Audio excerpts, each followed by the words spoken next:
And a great good evening to all of you joining us in the Marcia Weeks show. Good evening to the loyal opposition. Good evening to all of you joining us from wherever you're coming across the world. Already I see persons from the United States, the United Kingdom, and my goodness, it's a pleasure to have you with us again this evening. My distinct honor to have been asked by Marcia to host the last several shows. Now, many of you may be aware of it or may not be aware of it, but she has been very hectically and busily involved with her production Speak Life. And I was privileged to view it just last night at the Combermere School Hall. This evening is the last of the two productions. Yesterday evening at 6:30. This evening at 6:30. It's already half an hour into the program. And my goodness, what an emotional, excellent production it was. And I mean, my friends, it was tremendous, very moving, really expression of the realities and the science, or should I say science, because these days the misinformation mongols, if you want to call them that, of the government and the mainstream media talk about the science. I'm not talking about the science. When I went to school, I did science. I did biology, physics, and chemistry. Science. I did not do the science. And science tells me, contrary to the expression of what I could only term an ignorant medical professional, there are only two sets of chromosomes, XX, XY. They're only male and female. Even the animals don't have a problem identifying that factor. And so it was a tremendous production last night. And I want you to know, my goodness, I mean, I tell you, I was just swept away. The level of excellence, the presentation, everything was absolutely brilliant. And so she's there again tonight. Tonight is the closing night of the production. And I have the honor of being with you again tonight. And I believe I will be with you tomorrow night as well. And God willing, and hopefully Marcia will be joining me as co-host. Co-host of the show tomorrow night. But she has really placed a tremendous load on my shoulder to carry this show, and I do so with joy. I do so absolutely thrilled and with a sense of honor that she would feel that way to give me such a distinct privilege. And so I want to welcome all of you from wherever you're joining us. And I'm looking at our chat to see Owen Hines, you're coming in from Philadelphia. Good evening to you. Anthony Oliver, greetings from New York City. Sir Alfred Benjamin, I saw you over on another platform, Sir Alfred, along with several others of you, including myself, watching another show this evening. But it's good for you to join us here tonight, Alfred. Really appreciate it. God bless you, Clive and Nat Grant, just in time as well. Ryan Rock, Noel Heathcliff, Irwin Nurse, Nigel Carrington, welcome all of you. Marcia, born again at 48, blessed evening to you as well. This is a great Sunday evening, to be honest, to all the loyal oppositions. Tyrone Nurse, let's take action to keep our lands for our children's children. Taiwan, I absolutely agree with you.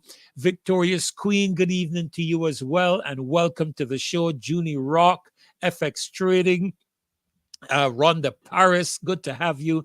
Rose 5111, Cecilia Miller, Marlene Marshall, thank you so much. Operation Rescue and Restore BIM must triumph over the attempts to muzzle and twist the truth. Yes, absolutely. Remiem 6070. Thank you all for being here. In a few moments, we are going to have the General joining me. Good night to you two from the UK, Emerson Bab. Good night to you, Marcia. Yes, that would be an honor to join. Yes, absolutely. Blessings from London, Marcy. Marcy, I hope I have that right. Good night to you too, Cynthia Mon. A pleasure to have all of you joining us tonight. I tell you, you are so faithful and you're so committed. And I thank you. I really, really thank you for being with us tonight. Now, I know, thank you so much, Henderson. God bless you as well. Andrea Carrington, God bless you. I know we're competing with a very challenging, meeting this evening, because I believe this evening Mr. Ralph Thorne is probably speaking or going to shortly speak at his constituency branch meeting in Christchurch South. And I know many of you will probably want to hear what he has to say. As you know, unfortunately, we try our best to keep this show a nonpartisan show. And while it would be fine for us to cover the Mr. Thorne's presentation in Parliament, and we have him on as the leader of the opposition, this evening's event in Christchurch South is a party event, and as such, we have chosen to stay course on the subject content of this evening. And certainly, we would understand if you want to hear what Mr. Thorne has to say, and then you join us. We certainly look forward to you coming on board with us after Mr. Thorne has spoken. So I'm just sharing that with you so that you understand it's not that we don't want to hear what Mr. Thorne is saying, but it is, we do try to keep this platform as neutral as possible, focusing in on facts and truth. And so we are trying our best to maintain that. So I trust you understand. And if you want to hear him and then come back to us, by all means, I know I saw several of you there. But this evening, we want to be able to engage a number of subjects if we can. We're going to be taking a look, God willing, at this matter to do with the upcoming let me read it to make sure I get it correct. The press release came out of the Joint Select Committee standing on the governance and policy matters on the Cybercrime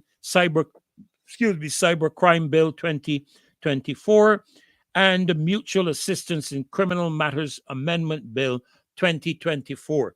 Now, this is we're going to be sharing the information with regards to this with you. I'm just going to try to bring it up a little bigger for me to be able to read. I don't know if I'll try to see if I can get it downloaded. If I can get it downloaded, I'm going to try my best to bring it into our session tonight. Let me just see if I can do that. And if I can, I will bring it in so I will be able to go through it with you and let you know we want as many of you as possible to do your submissions to the committee and to, if necessary, and you want to go in personally, I believe that is also quite possible. All right, so we'll be looking at that tonight. We also expect to have Mr. Franklin in as well to be with us this evening, as well as Ms. Maxine McLean. And of course, you know that we expect to have Kemar in with us later in the show tonight. He did speak at the constituency meeting at the Christchurch South this evening, and so we are going to be expecting him a little later in the program. As we commence this evening, I always tend to hold back a little bit to give as many of us as possible the opportunity to be on before we actually release ourselves into the formal beginning of the session and the time together with you with the national anthem. And permit me just to give some preliminary comments. I return constantly in the program to the matters of transparency and accountability. I know that they are, yes, I will, Marcy, don't you doubt that for 1 minute. I do try to avoid engaging, addressing anything unless I have all the facts together. So it is not my intent this evening to be engaging on any internal matters relative to the opposition party, the Democratic Labour Party. That I don't think that is prudent and wise for us to engage until we know all the facts. And even within that context, that's their internal issues and matters. They need to straighten things out, and they need to present a united front, not just the people, the entire party. And I believe the party is united. And I have mentioned here before a couple of days ago that it will not surprise me if the prime minister seeks to call an early election. I'm going to let the cat out of the bag early so that nobody in Barbados is going to be surprised. I don't claim to be prophetic. It is possible that I may be used that way, but I do believe that if we are going to have an early call on the election before the expiration date of this administration's tenure. And maybe because it's now exposed, it may run through to the end of the tenure. But either way, the government has got to change. There's no ifs, ands, and buts about it.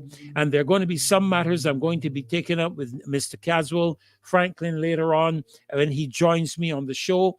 I want to touch briefly on the matter of the World Health Organization and the position that they are attempting to engage, where they will take over the sovereignty of a country in the event of another pandemic. We want to know what the Barbados' government position is. We are aware of the fact that it is being propagated by the World Health Organization. If the government thinks that we're ignorant of these matters, they're going to be in for a rude awakening. We are well aware of the fact that the World Health Organization is again trying to control the mechanisms of countries' health, which we stupidly, ignorantly signed on to in the last pandemic, only to find out now that what the real experts were saying to us was true. But alas, too late. People have died. There has been the CDC's position not to use a particular treatment, which we continue to use at the North Point, in spite of the fact that it was deemed dangerous for use. And now we know that aspect of the jab was also, in the terms of a lie. It couldn't protect us. It didn't protect us. As a matter of fact, it has now been discovered to be the root of many persons' demise. And so we want to know what is the government's position, because the government has not asked the people of Barbados anything about that. And we, the people of Barbados, are going to say an unequivocal no. Don't sign on to any document that the World Health Organization is attempting to force you to sign on to under the guise of dealing with the next pandemic. We in Barbados are friends of all and satellites of none. We are capable of running our own affairs. We do not need the World Health Organization to have anything to do with the governmental administration and sovereignty of this country. We do not need it. And so we want to be very clear, very, very clear, that we are against our government signing on to anything that the World Health Organization comes with. They cannot be trusted. There are deceivers and liars and propagators of misinformation, and we want to have nothing to do with them. Now it's 13 minutes after 7. I'm seeing 361. I'm ready to kick into the show. So I'm going to release the national anthem to play for us. Hopefully, if we are able to get it done, Marcia will join us. Excuse me. Marcia will join us maybe later in the show for a few minutes from the Speak Life production at Combermere School, just for a few minutes to give us a little peep into what is happening there. So, without any further ado, loyal opposition, the national anthem of Barbados.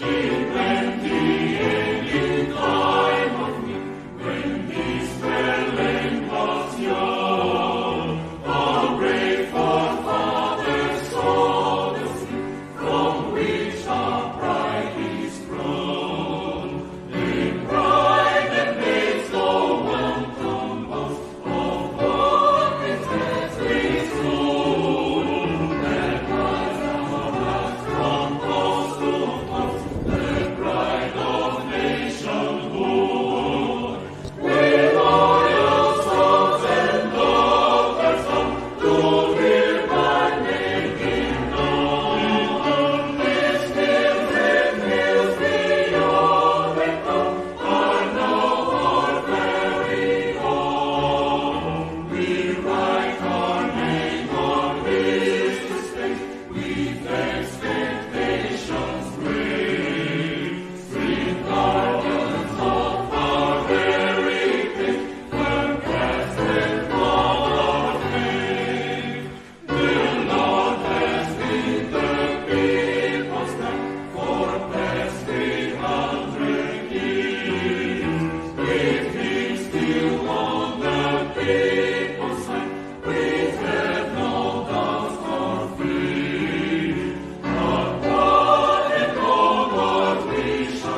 Well, thank God. Thank God. Strict guardians of our heritage, firm craftsmen of our faith. So, again, we welcome you to this, the Loyal Opposition, the Marcia Weeks show.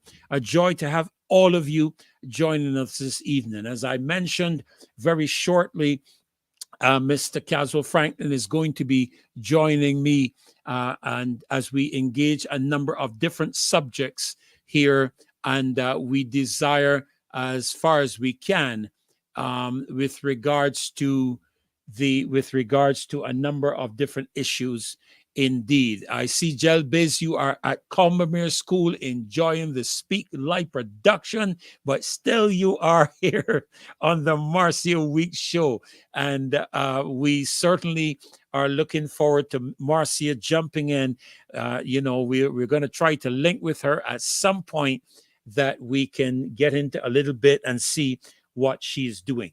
Now, while I wait for Mr. Franklin to join us, I want to make a couple of comments, and I want to show a couple of things if I can. We have heard the government talk a lot about how well the economy is doing and how well they have managed the economy, and all these different kinds of accolades that they give themselves. They blowing their own trumpet, for their own accomplishments, which I don't subscribe to those accomplishments at all. And even if you did have them, that's what you are employed to do. That's what your job is. We pay you to do that. And so I don't see a need for me to be pomposetting on these things when that's the job I have. If I go way above beyond my duty, then I can understand that. But you're supposed to pave the roads. You're supposed to ensure that the country has electricity at affordable prices. You are supposed to make sure that water is running to every home in this country. Proper water that we can drink without worrying about what's in it. Those are the things you're supposed to do. You're supposed to make the cost of living in Barbados affordable. You're supposed to bring the cost of petrol back down instead of where it was in 2023, where today we are the most expensive petrol country in the Caribbean. And we heard it enunciated earlier this evening in another location. And so that's your job. You're supposed to do these things. You're supposed to ensure that proper facilities are available for our young people to compete successfully in the sports arena and bring home medals for our country. That's what you're supposed to do. You're supposed to ensure that our educational system is what it ought to be. This is what your job is. Don't come to me and try to suggest to me that you're doing all these things. Look at what we did at the fish markets. That's your job. You're supposed to ensure that our fishermen and fisherfolk have proper facilities to sell their fish and their produce, proper facilities to pull their boats up. And that's your job. So don't come pomposetting about that. It's your job to ensure that we have proper public transport, affordable transport. That's your job. So please, don't come talking foolishness to me in 2024. That is 1919, whatever politics. This is 2024. This is a republic by the people, of the people, for the people. This is a place today now where you don't make decisions and then come and tell the people what you have done. You first engage the people and get the people's consent, and then you go and represent the people of Barbados. I have spoken at a Barbados Labour Party conference when Prime Minister Arthur was the Prime Minister of Barbados. And I made it abundantly clear in my Sunday morning message that Barbados does not belong to the BLP. Barbados does not belong to the DLP. Barbados does not belong to the APP or the UDP or any other P, X, Y, or Z. Barbados belongs to the people, the citizens of this country, who hire a government every 5 years to look after the affairs of their country, not to do whatever they feel like doing willy-nilly and then leave the people with a noose around their necks and a burden of debt to repay. Today, we are borrowing more money than ever in the history of this country. We're borrowing money to pay a debt. Why can I say that? Where's the production? Where's the outgo, which is supposed to exceed our income so our upkeep will not be our downfall? Where is the income? Don't talk to me about the tourism industry. The tourism industry is now beginning to get close back to pre-pandemic periods, when a lot of the other countries in the Caribbean have already surpassed their pre-pandemic positions when it comes to their tourism industry. So please, we are not people who are stupid with regards to this matter.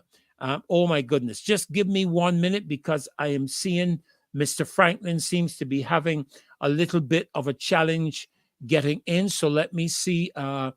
Let me see if I can send something out to him. I hopefully he will. I hope this is the right link I'm sending to him, that he can get in.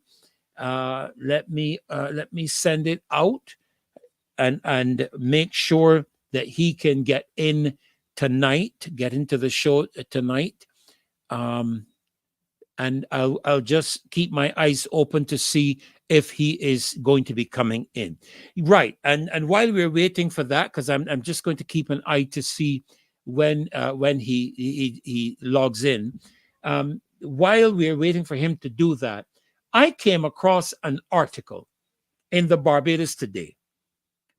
And I want to quote from the article. The caption headline says, World Bank, Barbados growth projections dip below 4%. And in the article, it says the World Bank slightly lowered its 2024 growth forecast for Barbados to 3.7% in its regional economic outlook release on Wednesday, compared to 4% outlined in the Global Economic Prospects report published in January. The global financial institution further outlined prospects, listen to this, of 2.8% for 2025 and 2.3% a year later for the island. I thought our economy was doing well. I thought our economy was bursting. I thought there was a buzz of activity, but the World Bank is saying something very different, very, very different. So I'm just looking here for Caswell. I want to make sure he's going to get in. So let me just see and make sure I get my general in, because I think he should be able to get in from what I'm seeing. Okay, great. So he should be able to join me very shortly, and we'll have this discussion. The economic predictions come as the World Bank warned Latin America and the Caribbean to take serious stock of what it described as persistent low growth that remains a barrier for development against the backdrop of predictions that regional GDP will expand by 1.6% in 2024, 2.7% in 2025, and 2.6% in 2026. Okay, that is the World Bank's position. So who is the liar? The World Bank? Because two people can't be saying two opposite things and both be correct. One has to be right, one has to be wrong. And we are hearing all about the countries abuzz with activity, and it may be a buzz with activity for a certain categorization of persons, but it's not definitely a buzz with activity for the majority of Barbadians who are facing significant challenges when it comes to cost of living in this country. Okay, so let's not fool ourselves. And then the second thing I want to take on this evening is this Barbados-China sign agreement for electric buses. Now, I raised a concern the last time I mentioned this with regards to the lifespan of the lithium batteries that electric vehicles carry. I am told from reliable automotive sources, because I was an automobile person. I represented BMW in Barbados. And to this day, I still have significant connections with the BMW brand out of Munich, Germany, and out of Mexico, but predominantly with persons I met in Munich and developed good relationships and friendships with. And I'm reliably informed that these lithium batteries have a lifespan of approximately 10 years. Now, goodness gracious, folk, we have some people in Barbados driving around 15-year-old cars. Okay, we have people, I myself am driving a 1996 Subaru. Well, not driving, I'm waiting for some parts to come in for it with regards to it's fixing. But it's a 1996 model. That means that at current, it is 8 years old. Another 2 years, it will be 10. Now, imagine if that was an electric vehicle that I had bought in 1996. I would now need to be looking to change out the lithium battery in another 2 years. My question to the government is, what plans have you got in place to deal with the lithium batteries that are going to be coming out of these vehicles in another 10 years? It may not be even that long for a vehicle like a bus, which is going to be used so predominantly on an ongoing basis all day, every week, every month, every year. Along with that, we have reliable information, and if you doubt me, you can go online and do your own checks, that the two major producers, General Motors and Ford, have thousands, I dare say some people will tell me millions, of vehicles in the United States of America, electric vehicles that are no good and no use. And then I recently saw an article in a publication called the Western Journal, where the authorities in the United States are asking the government of the United States not to import electric vehicles from China. But we are getting electric buses given. Now, apart from the caution that the people in the United States have given their government, my question is, even when you are given a grant or a gift, what are the terms and conditions of the grant or the gift? What do the people expect, if anything, in return? And if I know the Chinese do not give nothing for nothing. I am sorry, but their track record is clear for the entire world to see. China does not give anything free. They expect something in return. So the question is, what are the terms and conditions? So, having begun the evening with those two aspects, I want to welcome my friend and my colleague, I almost said the Right Honorable, but maybe I'm speaking prophetically in welcoming Mr. Franklin to Mr. Caswell Franklin to our show tonight. Good evening, General, and welcome. I apologize for you not getting the link. That I will take responsibility for, because Marcia would have been so taken up with the show tonight. But I'm glad I got something to you and that you're on. Good evening, sir, and welcome to the show. You're muted. Let me see. You need to unmute your mic. I think I muted you when you unmuted, so try again. There you go. And I'm hearing a little echo, so make sure you don't have anything on that would be feeding back through your mic. No, well, I'm just lost. And your volume is quite low. Now I see you.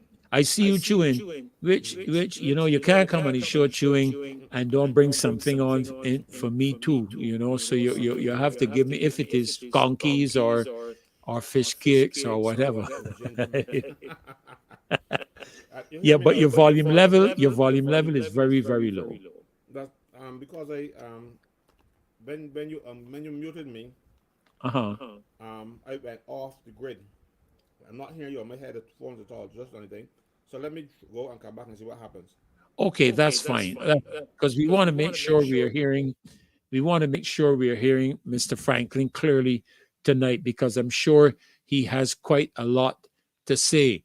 I see someone saying, "Let us not blame the Chinese, though the people don't vote for them." I would blame the Chinese at times, because the Chinese are known to make inferior products. But I agree, the blame has to be squarely laid at the feet of the people who represent the people of this country. You need to have done your research. I remember sheetrock in the United States of America imported from China, creating major health problems in the houses that were being built, causing people's ornaments in their homes to tarnish and all that type of thing. Let's try again here with Mr. Franklin. Let's try you again, Caswell, see if we got you better. Are you hearing me good? All right. Well, you need to unmute. I'm going to let you unmute, and I'm not going to do it. If you can unmute. Same thing happened. Same thing happens. And I'm still getting that echo from you. No, I don't have anything else on. Let's see what's happening here. And your volume level is quite low. Quite low. Can't hear you very loudly at all.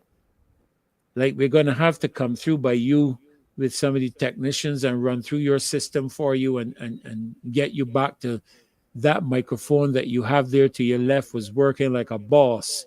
It was, but not getting you know. Yeah. Go again. Okay, let's try again. We do apologize for the challenge he's having. He is getting in, but we're not getting good volume levels, and we want to make sure. Yeah, I know you can't hear. Thank you, EZD. We're trying to rectify this as quickly as we can. Let me bring him on to stage. And let's try for it again. You're hearing anything yet, Caswell? I'm hearing you. I'm not hearing you on the headset again. Okay, but we are hearing you. We are hearing you good and clear right now, and I'm hearing no feedback. Well, I'm using the vocal cords, the old soldier thing with the shout out as well. I'm using that now. Yeah, we're hearing you. We're hearing you much better. I know we've heard you louder before, but you are clear now. We can hear you. So let's start again before we have that challenge. Good evening, General Caswell, and a pleasure to have you with us on the Marseille Week show tonight. The pleasure is mine, and I'm happy to be. Don't worry about getting in late. I'm happy to be in. I tell you, my mother used to say, "Better late than never." My headmaster used to say, when you get in school, "Better never late." That's when he had the bamboo in his hand. He was. I know.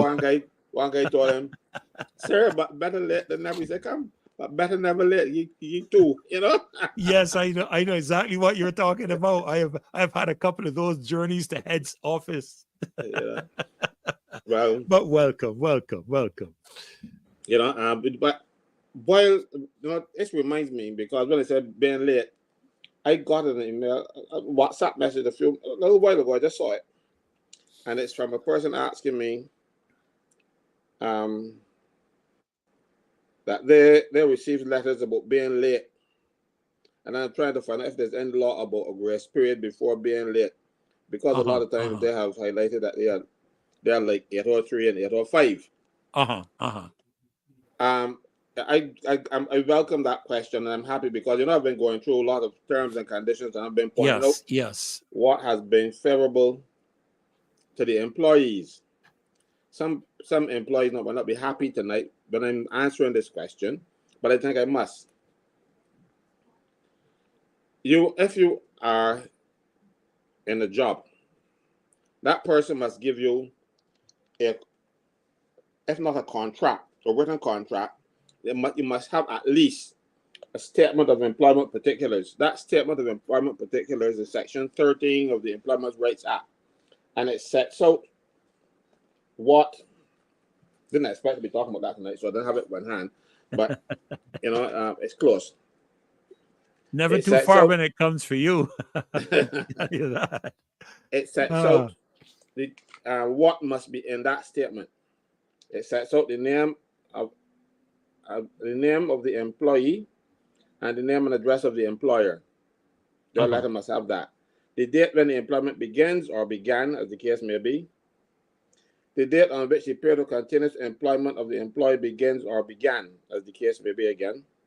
And if there's any service with a previous employer that counts, yes, you must put in that date. Like, for instance, suppose you bought my company, and I didn't sever the employees. I decided to take them over. Even though you only started last month, my start date with you will be the date when I start with the old employer.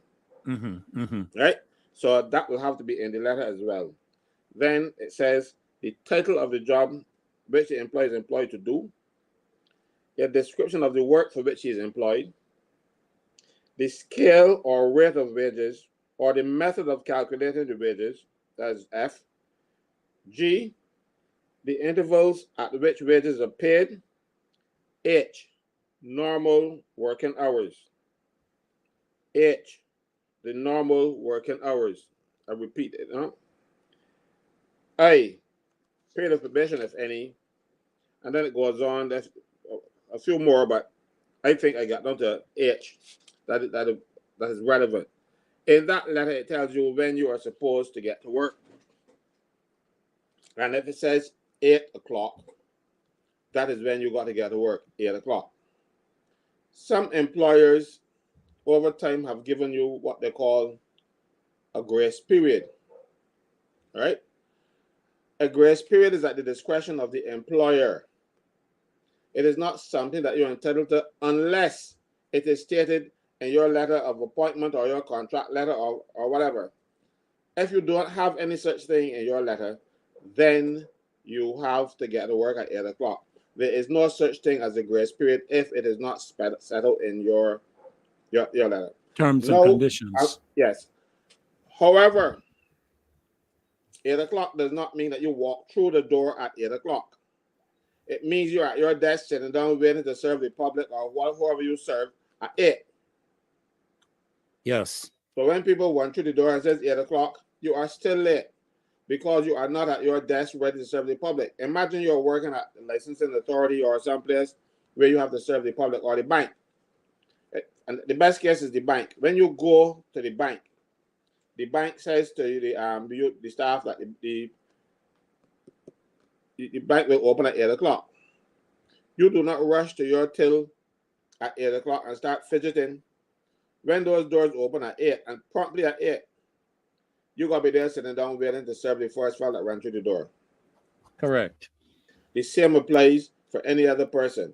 As I said, unless they tell you that, oh, we'll give you a little break if we get work there, that kind of stuff. So if you are accustomed getting to work at 8 o'clock, that means you are getting on the compound. Because you walk in the yard, you are not at work.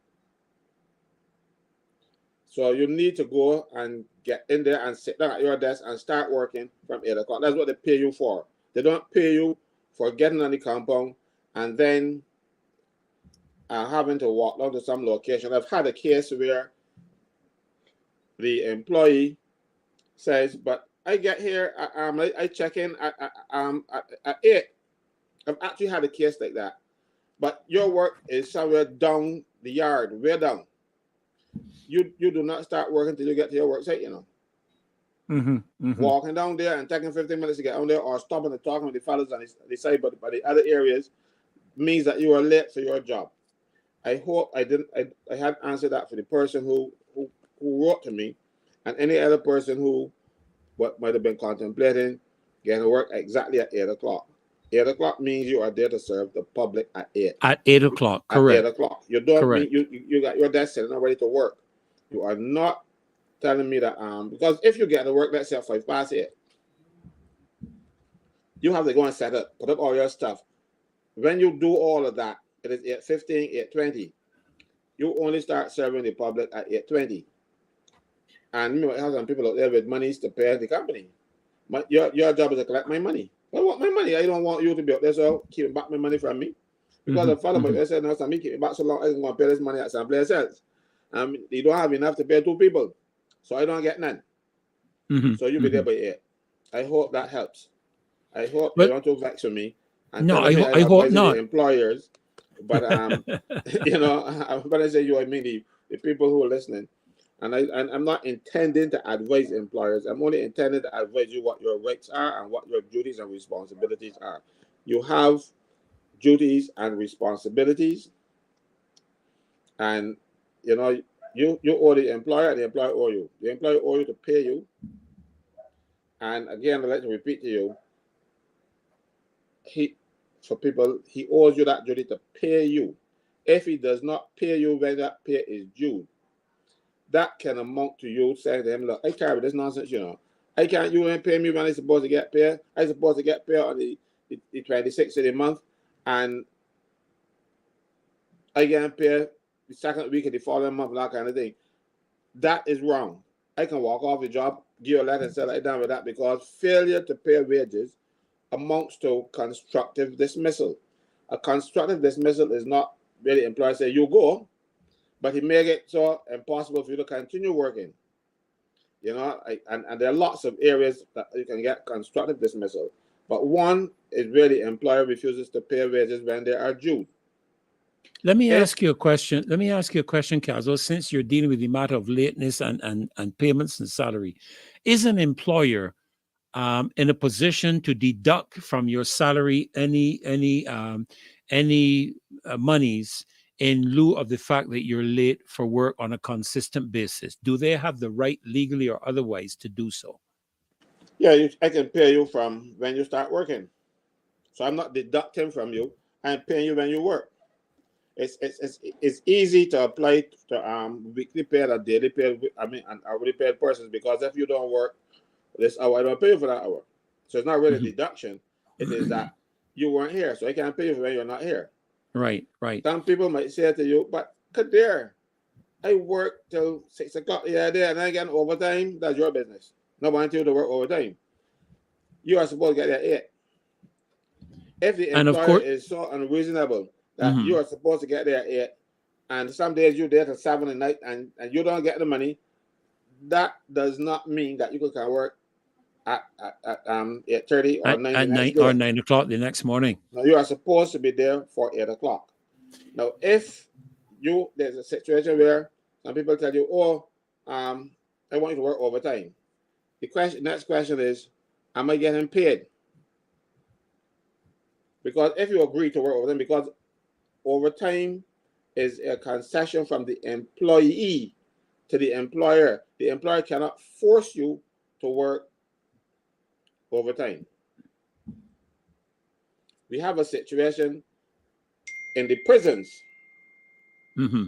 where the government since 2021 has been forcing, contrary to law, prison officers to work 12-hour shifts. And some are rebelling against it. Some are angry about it. All of them are angry about it, but they are afraid for their jobs. The problem there is that just 2 of them decided, look, I can't take this no more. It's brain havoc on me. I'm getting sick. I'm getting tired. I got no time for my family working 12 hours. And those 2 decided, under my instructions, mind you, I tell them, look, go to your manager and tell them, look, at the end of, you're supposed to work from 7 to 3. At 3 o'clock, say to him, I am sorry, I cannot work any longer. I am going home. Those 2 persons now have now been charged with other offenses. Something that happened 2 years ago. They're now finding a reason to bring those cases against them because they want to keep terrorizing those people at the prison and forcing them into a situation.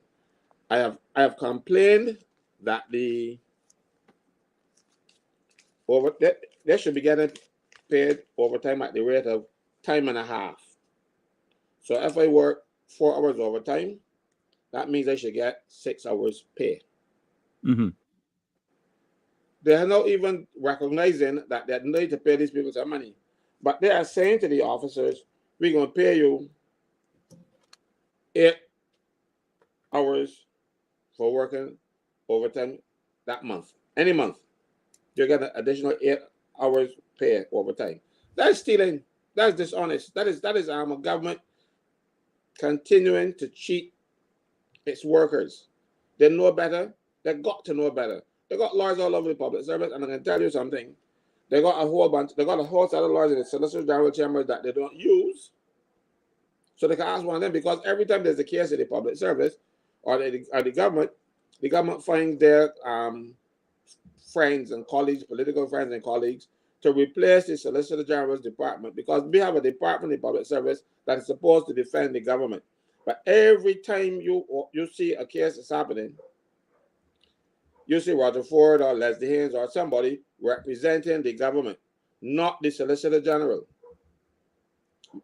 I don't know where that came from or where it came from. I don't know if the Solicitor General is saying, oh, I can't, it's too much work for me. It is not too much work for the Solicitor General. You've got people that are doing nothing. But of course, those are big fees. Those are akin to the consultancies that we are getting. But right, so right.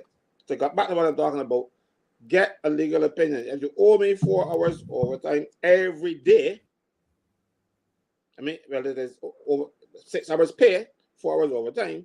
You can't turn and tell me, well, I work for 20 days in a month, and you're going to give me 8 hours overtime when I actually work for 80 hours. More than I'm sometimes that you're going to give me 8 hours? Well, that is like slavery. But what you're saying, though, is that the matters of overtime are by mutual agreement between the employee and the employer. Would I be correct in that observation? Yes. So if a person chooses to work overtime, if they're to work till, let's say, 4:30, and they choose, which is not by mutual agreement, to work to 7:30, 8 o'clock, and don't get any remuneration for it, that is really their fault, their problem. That's their problem. That is their right. business. So they should have discussed that with the employee. Now, the question was raised, as you would see there on the thing, what happens about workers who habitually arrive an hour or so before the scheduled time and start working? Should the employee be paid for their time? If you have an agreement to such, yes. If no, no. It Right, is then at the at the discretion of the employer to pay you. Right. I remember when I worked at the airport, customs had certain set of rules that were legislated. When you get to work at the airport for 8 o'clock, customs house was in Bridgetown. So you had to get to customs house in time to get to the airport for 8.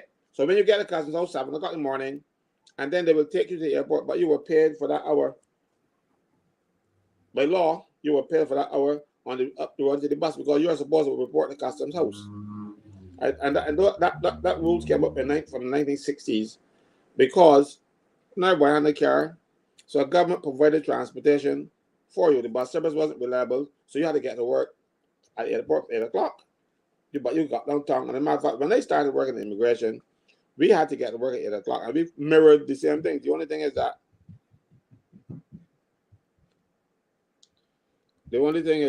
I can answer that question when I read it.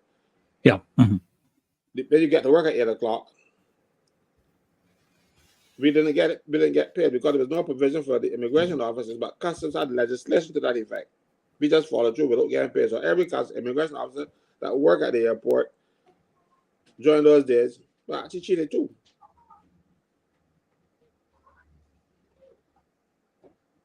I'm not going to argue with Mr. Roach. He's wrong. You are supposed to be at work for 8. You're supposed to work at 8. You're supposed to be there working at your desk at 8 o'clock. You are supposed to start serving your employer at 8. They don't tell you. There's nothing in any contract that says your clocking time is 8 o'clock. I've never seen it. It says that you start work at 8. So if you start working at 8 o'clock, you must be, let's say you are serving guests. The guests come down for breakfast because they know breakfast is 8 o'clock. And you say, oh, my clocking time is 8, so I still serve it down in the lobby waiting to walk upstairs or something. So what would you depend on service? Mr. Roach, don't do this kind of thing, because if you have information that is accurate and correct, I don't mind being corrected. I love being corrected. But don't put this nonsense in the chat, because it does not help What you are actually doing now is trying to give employees a way out. I am not giving them a way out. I'm telling them what the law requires them to do. You must be ready to work at 8 o'clock. Now, let me make this statement to you, Caswell, because I think sometimes that, because I must tell you, I was talking with someone recently who works in the tourism industry, hotel industry, and they were talking about gosh, I'm going to be very careful with my words here, about oh dear, what's the word I should use here? About the lack of integrity among some of our workers. Let me express it that way. And I believe that one of the things that Barbadians seem to misunderstand is when the aspect of the time you're supposed to be at work. I think that most people believe that that is referring to your arrival time and not the time you actually commence serving the public on the behalf of the company. Do you think I would be correct in that observation that most of the time, down through the years, that Barbadians feel that your work time is the time you arrive and not the time you begin to serve the general public? That is what I'm trying to explain tonight. You are supposed to be there to work. You know, you're supposed to be working from 8 o'clock, not getting to work at 8 o'clock. There's a difference. Right. Because I can get to work at 8 o'clock, sit down in the lobby, and wait till 9, and I can tell people, "Oh, I am here at 8 o'clock." Yeah. So the comment that's now would be in line of that. You cannot expect to be paid for when you are not actually performing the work. Now, if I go to work, however, and there's a lull, they ain't got no work for me to do because I ain't got no guests incoming the dining room, and so I am working. When the guests come in, I'm supposed to be there. I'm there. So I'm at work. Even though I'm not doing any physical work, I am at work. So we have such, and mind you, employers don't like to see that. They don't like to see employees sitting down or not getting have anything to do because they feel like you're gonna be always going like a Joe Heat Mayor. I can't remember the last time I heard that word, that term. But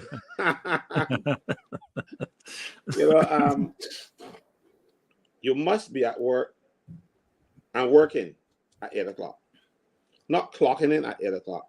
No contract. I have never ever seen a contract of employment that says you are supposed to work at 8. You are supposed to clock in at 8 and then make the way to your desk. Now it says working time. Working means exactly that. Working don't mean stand up on the job. I know a lot of people not going to like what I said tonight because a lot of people get work at 8 o'clock. They step outside and wait. And when they see 8 o'clock, they want to punch. No, you are supposed to be there working for 8 o'clock. Well, I've never had to work under a contract, Caswell. To be honest with you, none of the jobs I've ever held have I ever had to do a contract.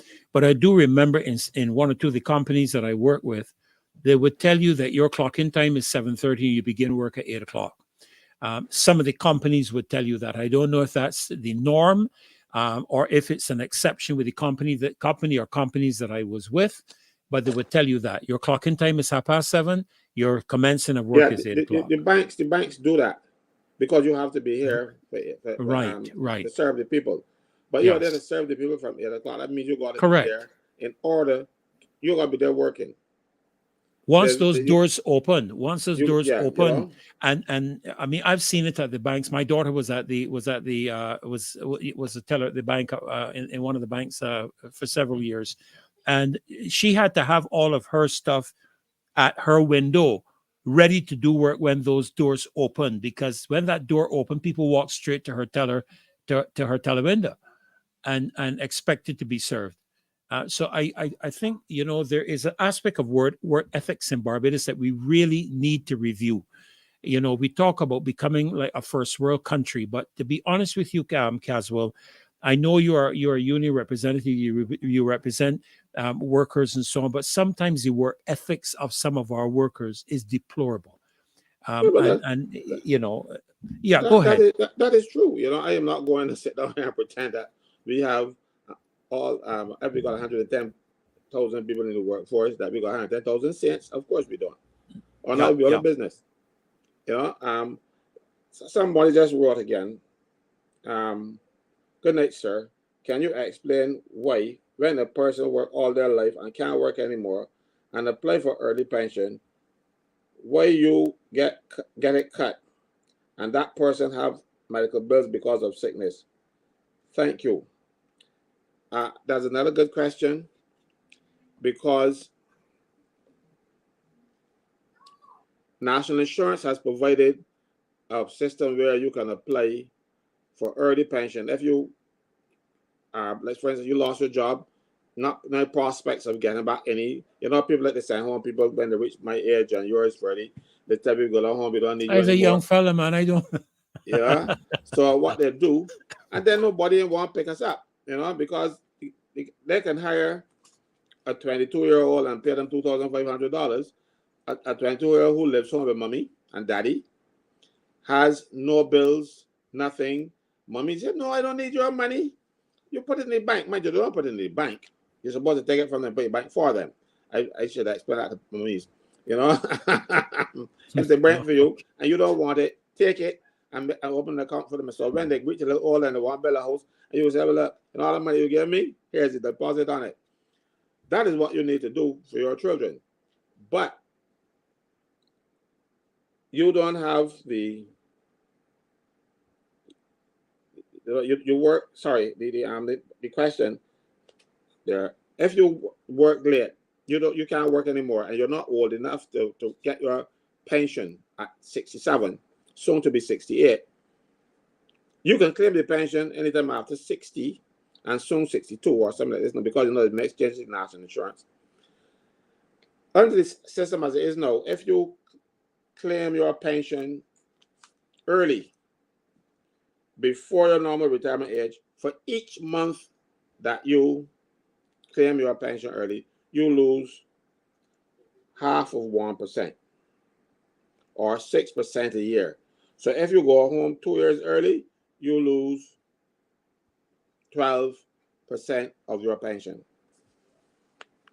However, national insurance does not pay you below, I think it should be $234 a week. They do not pay that, anything less than that for a pension. So if you, when they take off the deduction, all right, the 6% per year, or the half of 1% per month, and it brings your pension below $234 a week, national insurance will say, sorry, you can't claim early, because they don't pay less than that. Mm-hmm. All right. The question has another aspect of it. It says that if you can't work anymore and you're unable to work, you got doctor bills, why should you get pension? Because if you're going to go that route, you don't need to retire early.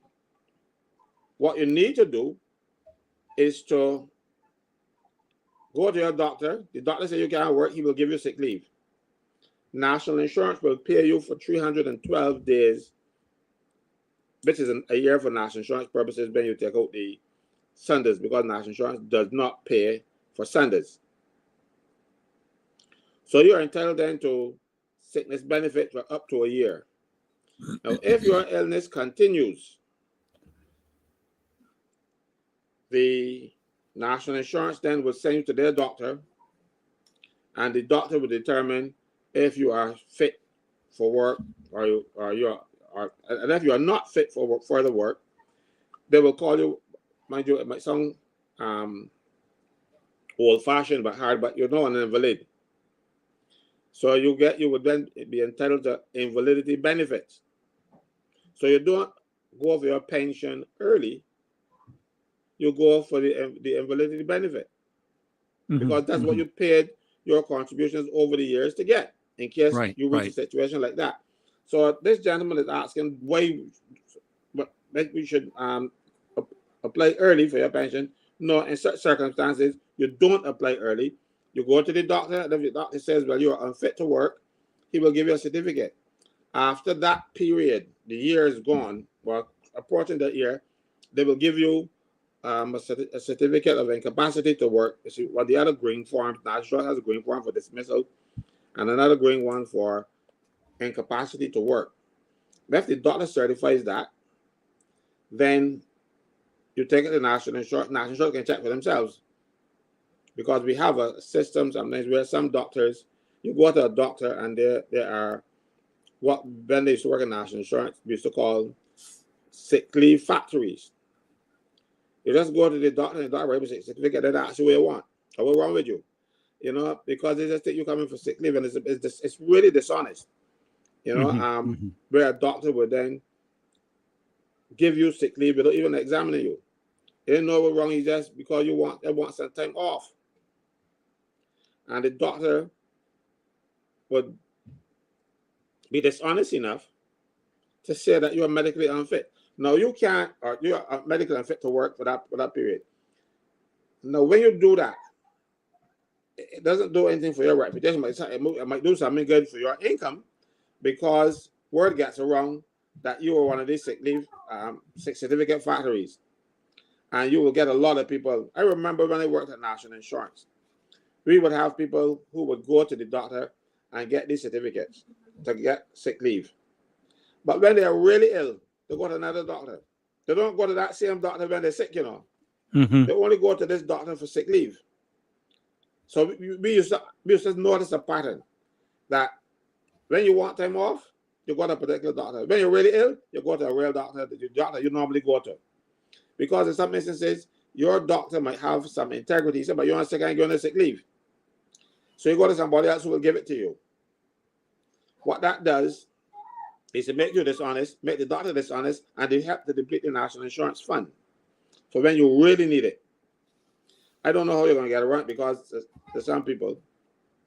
Now, National Insurance cannot now go and tell the doctor, man, I don't believe that he's sick, because they know that is like defaming the doctor. The doctor is a professional person. When you go and say that he gets sick certificate when the people are sick, that's defamation. So unless you got real proof, but the person coming back and say, I just went here, he told me so, you got to do what like Americans like to call a sting. But nobody's going to be willing to do that. But not that I know about here.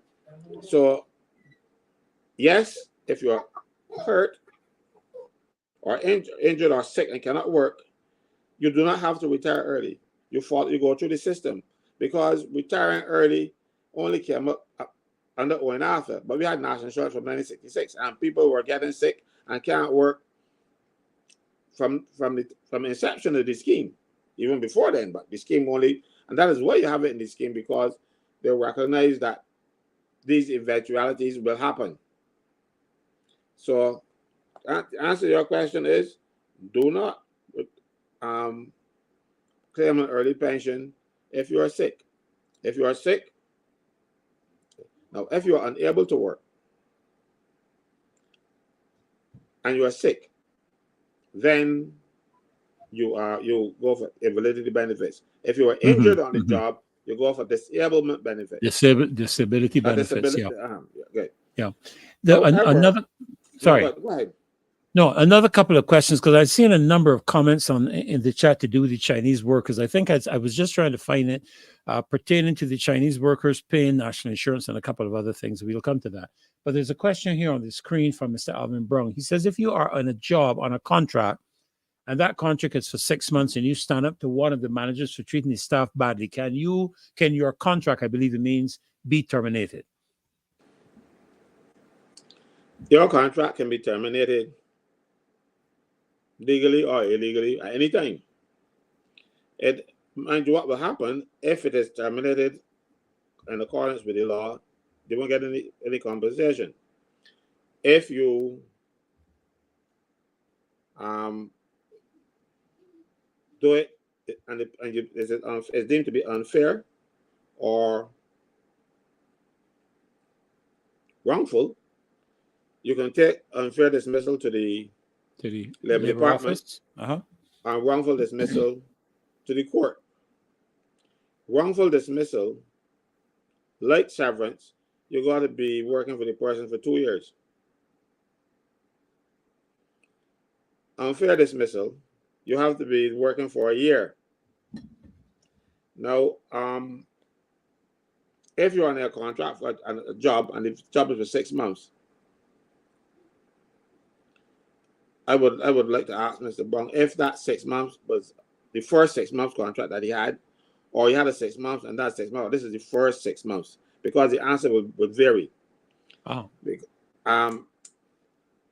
If you can prove that you have a 6 month contract and that the dismissal was unfair or rather wrongful, you might be able to recover in the court the unexpired portion of your contract. You could tell them the court, let's say they fire you in 2 months, they might owe you another 4 months, but that is if the company or the employer breach your contract. It's not going to be easy, and a lot of people might not have the money because if you're not working, you don't got the money to pay the lawyers, and the lawyers, I find, get paid up front. Yeah, the sticky with some significant costs. Yeah, so that is why a lot of people get injured and get hurt and can't get anything because they don't got the money to pursue it. Mm-hmm. Now, Mr. Brown, if you were working for 6 months and then they renew it for another 6 months, and then another 6 months or whatever, but they say, oh, you only got a 6 month contract. No, that contract is deemed to be a continuous contract under the Employment Rights Act if they keep you working straight, right? Without the necessary breaks. Without a break. Mm-hmm. And so then you will still be able to go before the labor department and onto the tribunal if the employer fires you after you've been there for a year, even though you only have 6 month contract. A lot of employers do not understand that. So what they do, they give you 6 months, 6 months, 6 months, 6 months, 6 months. Sometimes you go on 3 years on 6 month contract, and they feel, oh, good, you only got a 6 month contract. No, your service is continuous, and you'll be treated just the same as anybody who didn't have a contract with a end date, and you got dismissed unfairly. Unfair dismissal is when they breach the law in terminating your contract. Wrongful dismissal is when they breach your contract. Again, unfair dismissal, if you've been unfairly dismissed, you head to the labor department as soon as possible after that dismissal and make a complaint to the chief labor officer. And after that, the matter then will be up for consideration. You can go yourself, or you can go with a representative, or what have you. But you gotta get to the department within 3 months of the date of that dismissal. If you don't get there within the 6 months, that's why I have to complain, because I remember a guy come to me one day and he said that some person, he got dismissed and he was talking to somebody, but they go and talk with Caswell and see if Caswell can help you. But he thought he was the people's jobs that could do what they like. After interviewing him, I said, no, this dismissal is unfair. Go to the labor department. But you only got a couple more days to get to the labor department, because if you get to the labor department after that 90 days, that 3 months, the labor department cannot tell you that your case will fail. But what will happen when they refer to the tribunal, and you cannot convince the tribunal that you had good reason, like I was in hospital, and I was in coma or something, so the tribunal can extend the time if you have that's kind of extenuating circumstances. But if for some reason if for some reason you just didn't get there, the tribunal, and especially I've seen cases where persons had a union to represent them, and the union does not realize that the law has changed and continued to enforce with the employer and having these meetings, and the employer sit down and lull them into a sense of stupidity. And then at the end of the 3 months gone, you go to the labor department, you can't make it because the tribunal has already said, no, you should know better. Now, the tribunal might be tempted to say, well, for they know nothing about the labor laws and that kind of stuff, and then you miss a couple of days, the tribunal might extend you. But if a person like me, is representing you, or a lawyer, then the tribunal will say, you had advice, you had representative, you should know better. So you will fail if the employer takes the point, because sometimes the employer might not take the point because he might not even know that was a point to take. So I advise you guys to get to the department. I tell them, do not go home. Go straight to the labor department, make your complaint. And then there was nobody in the labor department to take the complaint. And I lost it because I didn't want him to think. And I called brass tacks, I called the newspapers, and I called everybody and tell them. And I got vilified by people who said I misleading the people, and that it wasn't true. The desk didn't have anybody there because labor officers now are not as many as there should be. Let me put it that way, and they are overworked.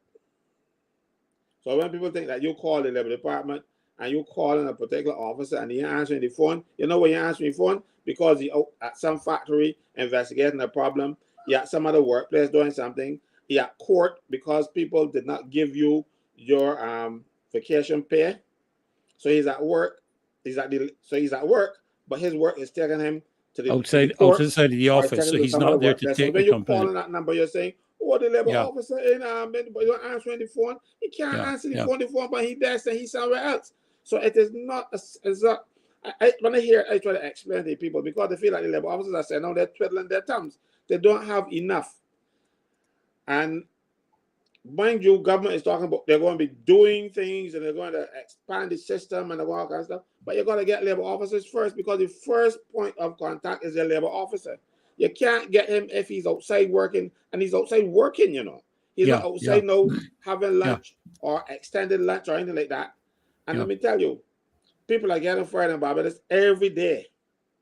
And labor officers are being run ragged, trying to inundated with the complaints. Yeah, you know, you have, and the thing is, you say, oh, look, we have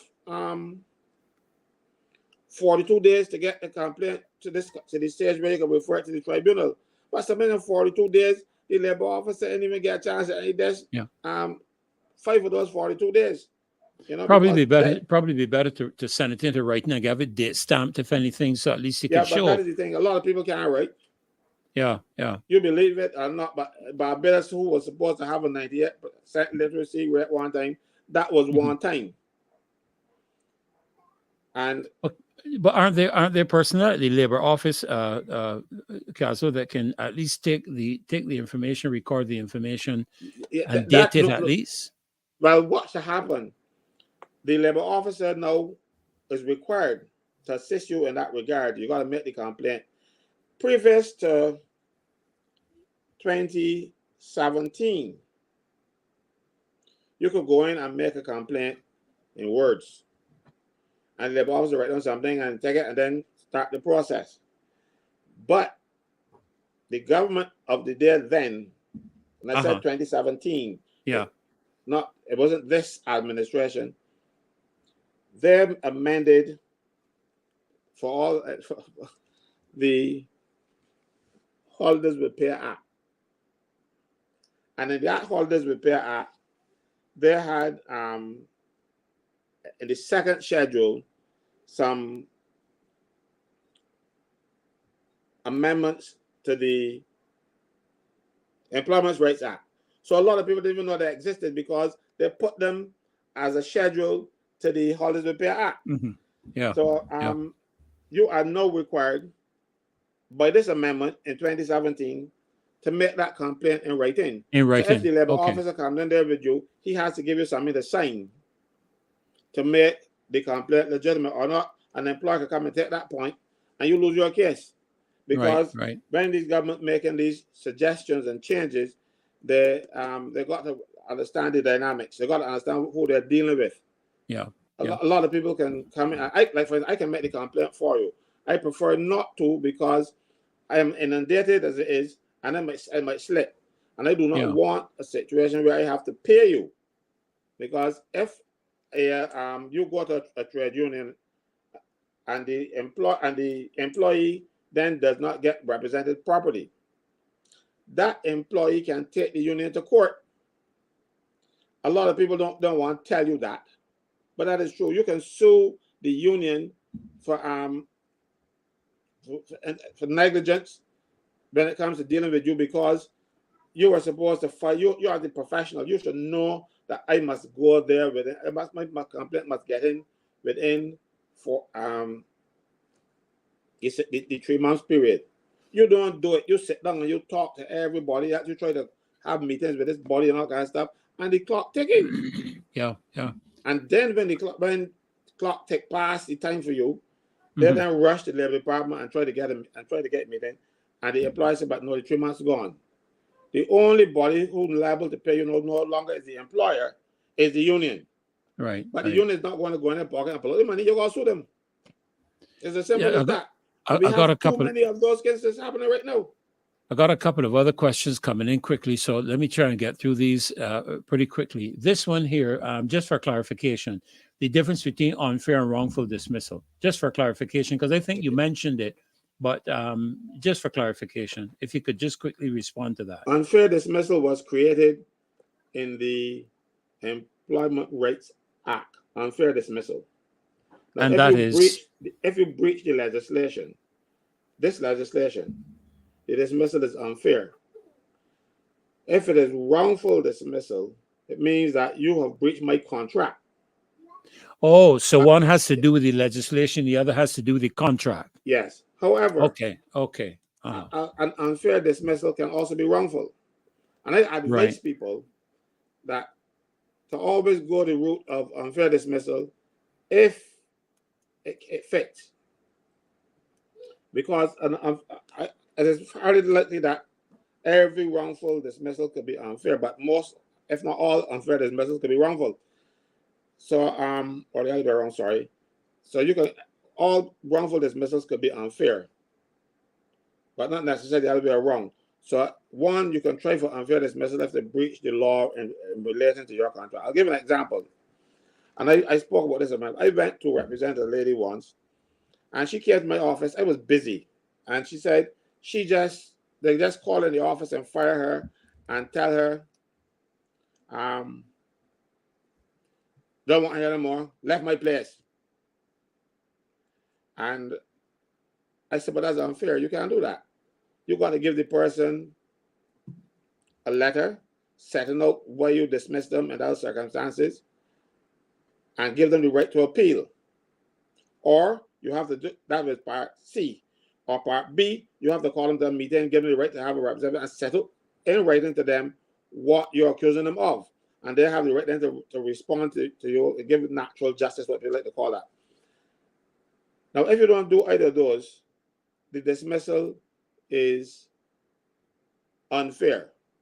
Mind you, you could be guilty because in this case, the person that I was representing, and I didn't know at the time, was guilty.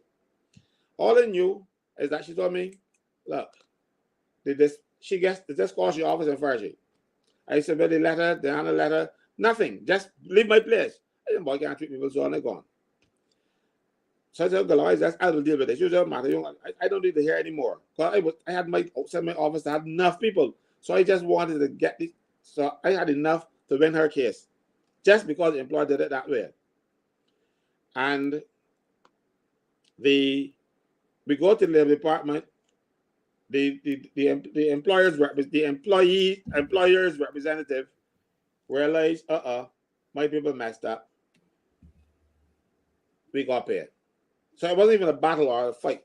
They just agreed that they broke the rules. So you dismiss the person in circumstances where you should have done something else. You should have done one of those two things they tell you. Bring them to a meeting or dismiss them and give them the right to appeal. You didn't do either of those, so dismissal was unfair. The labor officer then said, I would still like to see that tape, So I didn't know what tape she was talking about. So malicious me stuck around to see what was in the tape because I read the case and ready to go on my business. But I'm malicious, so I decided, well, I'm going to go and look at the tape. And the employer put the laptop on the desk and show up and cure it up. And there was the girl I was representing stealing. I felt so bad because I just won the case. but for a girl who was actually stealing. But that was not part of the evidence because the Court of Appeal in Barbados have already said that the employer got to do the right thing. If you don't do the right thing, the dismissal is automatically unfair, and that's the end of the matter. No question of unfair dismissal or anything else will come into fair dismissal will come in because you broke the law. So even though you had every right to dismiss that person, you had a process to follow, and you did not follow that process. So the dismissal now becomes unfair, even though that person was stealing, and he was stealing in front of a camera. Yeah. Okay, we got another couple of questions here. There's one I put up, but Notice had this one up for a little bit. It had to do with the Chinese contractors and workers, I imagine, that come into Barbados. And, you know, I raised this at the beginning of the show, Caswell. I don't know if you heard, but, you know, the Barbados government signed a contract recently acquiring electric buses from China as and I want to read it. Barbados is one step closer to acquiring electric buses from China. The government chooses to sign an exchange of notes agreement for the acquisition of electrical buses with the China International Development Corporation Agency in that regard. Minister of Foreign Affairs Kerry Simmons and the CIDCA's chairman linked the agreement, which is based on the request from Barbados for the donation of electric buses from China as part of the effort to reduce reliance on fossil fuels and to reduce the island's carbon footprint. Now, the word donation suggests to me that these are not being paid for by the Barbados government and are being given by the Chinese government. And I've said that I don't know China does anything that they don't expect something in return. And I believe that a lot of cases where we have Chinese workers coming into Barbados, because that is a condition of the contracts that the government has signed on to. And a lot of them don't leave. You know, we see a lot of Chinese businesses opening up in Barbados and a lot of Chinese operations and so on going on here in Barbados. So the question here is raised. Do the Chinese contractors pay into the national insurance, and do they pay into the income taxes of Barbados? They are required to by law. If they do, if they don't, well, that's another thing. If you are working in Barbados, even for an embassy, which is a foreign entity for all intents and purposes, and you're a local person working for an embassy, the embassy has to pay your national insurance contributions. Mind you, they don't pay as much as you would if you were a local employer, but you pay. So Chinese should not be exempt. If they're exempted contrary to law. And if they're paying you $21 a week or $91 a month, they must take national insurance contributions out of it. What I have seen, I can never forget this as long as I live. I used to work on the top floor of the post office building when they were fixing the market. And you know, the market is basically a metal structure, and it had rusted a lot. So you had to clean off that rust. I would sit down at my desk because I used to get work before 8 o'clock. And I would get at my desk and I would sit down there and I would see the Chinese drive in with a van full of workers. And the fellas would clamber up and then they start beating off this rust. And you hear ping, ping, just continuously like this all the time, you know. And next thing, you will see, this is after about a few hours, you will see another vehicle drive in, and this used to be the food van. A guy would take the food and reach up and hand it to a fella on the scaffolding, and he will eat his food like that and hand back on the board and then pick up the hammer and start hammering and pounding again. No lunch hour, no nothing. They break all the rules, and government allows them to do so. And mind you, they should not be bringing in people at that level, not from China. But you bring it, have laborers to bring in I remember even seeing an advertisement when they were doing the gymnasium for a whitewasher. A whitewasher is just a fellow with a bucket of whitewash and you rub on your wall. You don't have any particular skill. But they bought in everything. So government gets the money, and as you correctly said, they don't do nothing for nothing. They want to find employment for their people. So you hire, and they bring very few locals to do the work. But I wonder in terms of the question that is here, because just so for my benefit, and maybe if it benefited others here, the question is: do the Chinese contractors pay into the national insurance? Now, you addressed it where the Chinese contractors are employing local workers. Would I be correct? I know my address is any worker in Barbados. Whether they are under contract or not. Whether you're on a contract, you're working, because every work is under contract, whether it's written or not. Right. But you are working. If you are working in Barbados, you are required to pay national insurance contributions. If you are self-employed in Barbados, you are required to pay contributions. If you are working for an employer, whoever that employer is, they're required to pay national insurance. Pay national insurance contributions. The unfortunate thing is that when the Chinese come to Barbados, they do as they like. And because we want money, when I say we, I mean the government of Barbados want money back, they want investment, that kind of stuff, they turn a blind eye. Unfortunately, those people know if they are locals and you work for them long enough and you don't have enough contributions, because right now you're going to need, instead of 750, you need 1,500 now, they're calling it. No, they need 750, it should be 500. And you don't have those contributions, you will not get any national insurance pension. So it is incumbent upon the government to enforce the laws of Barbados.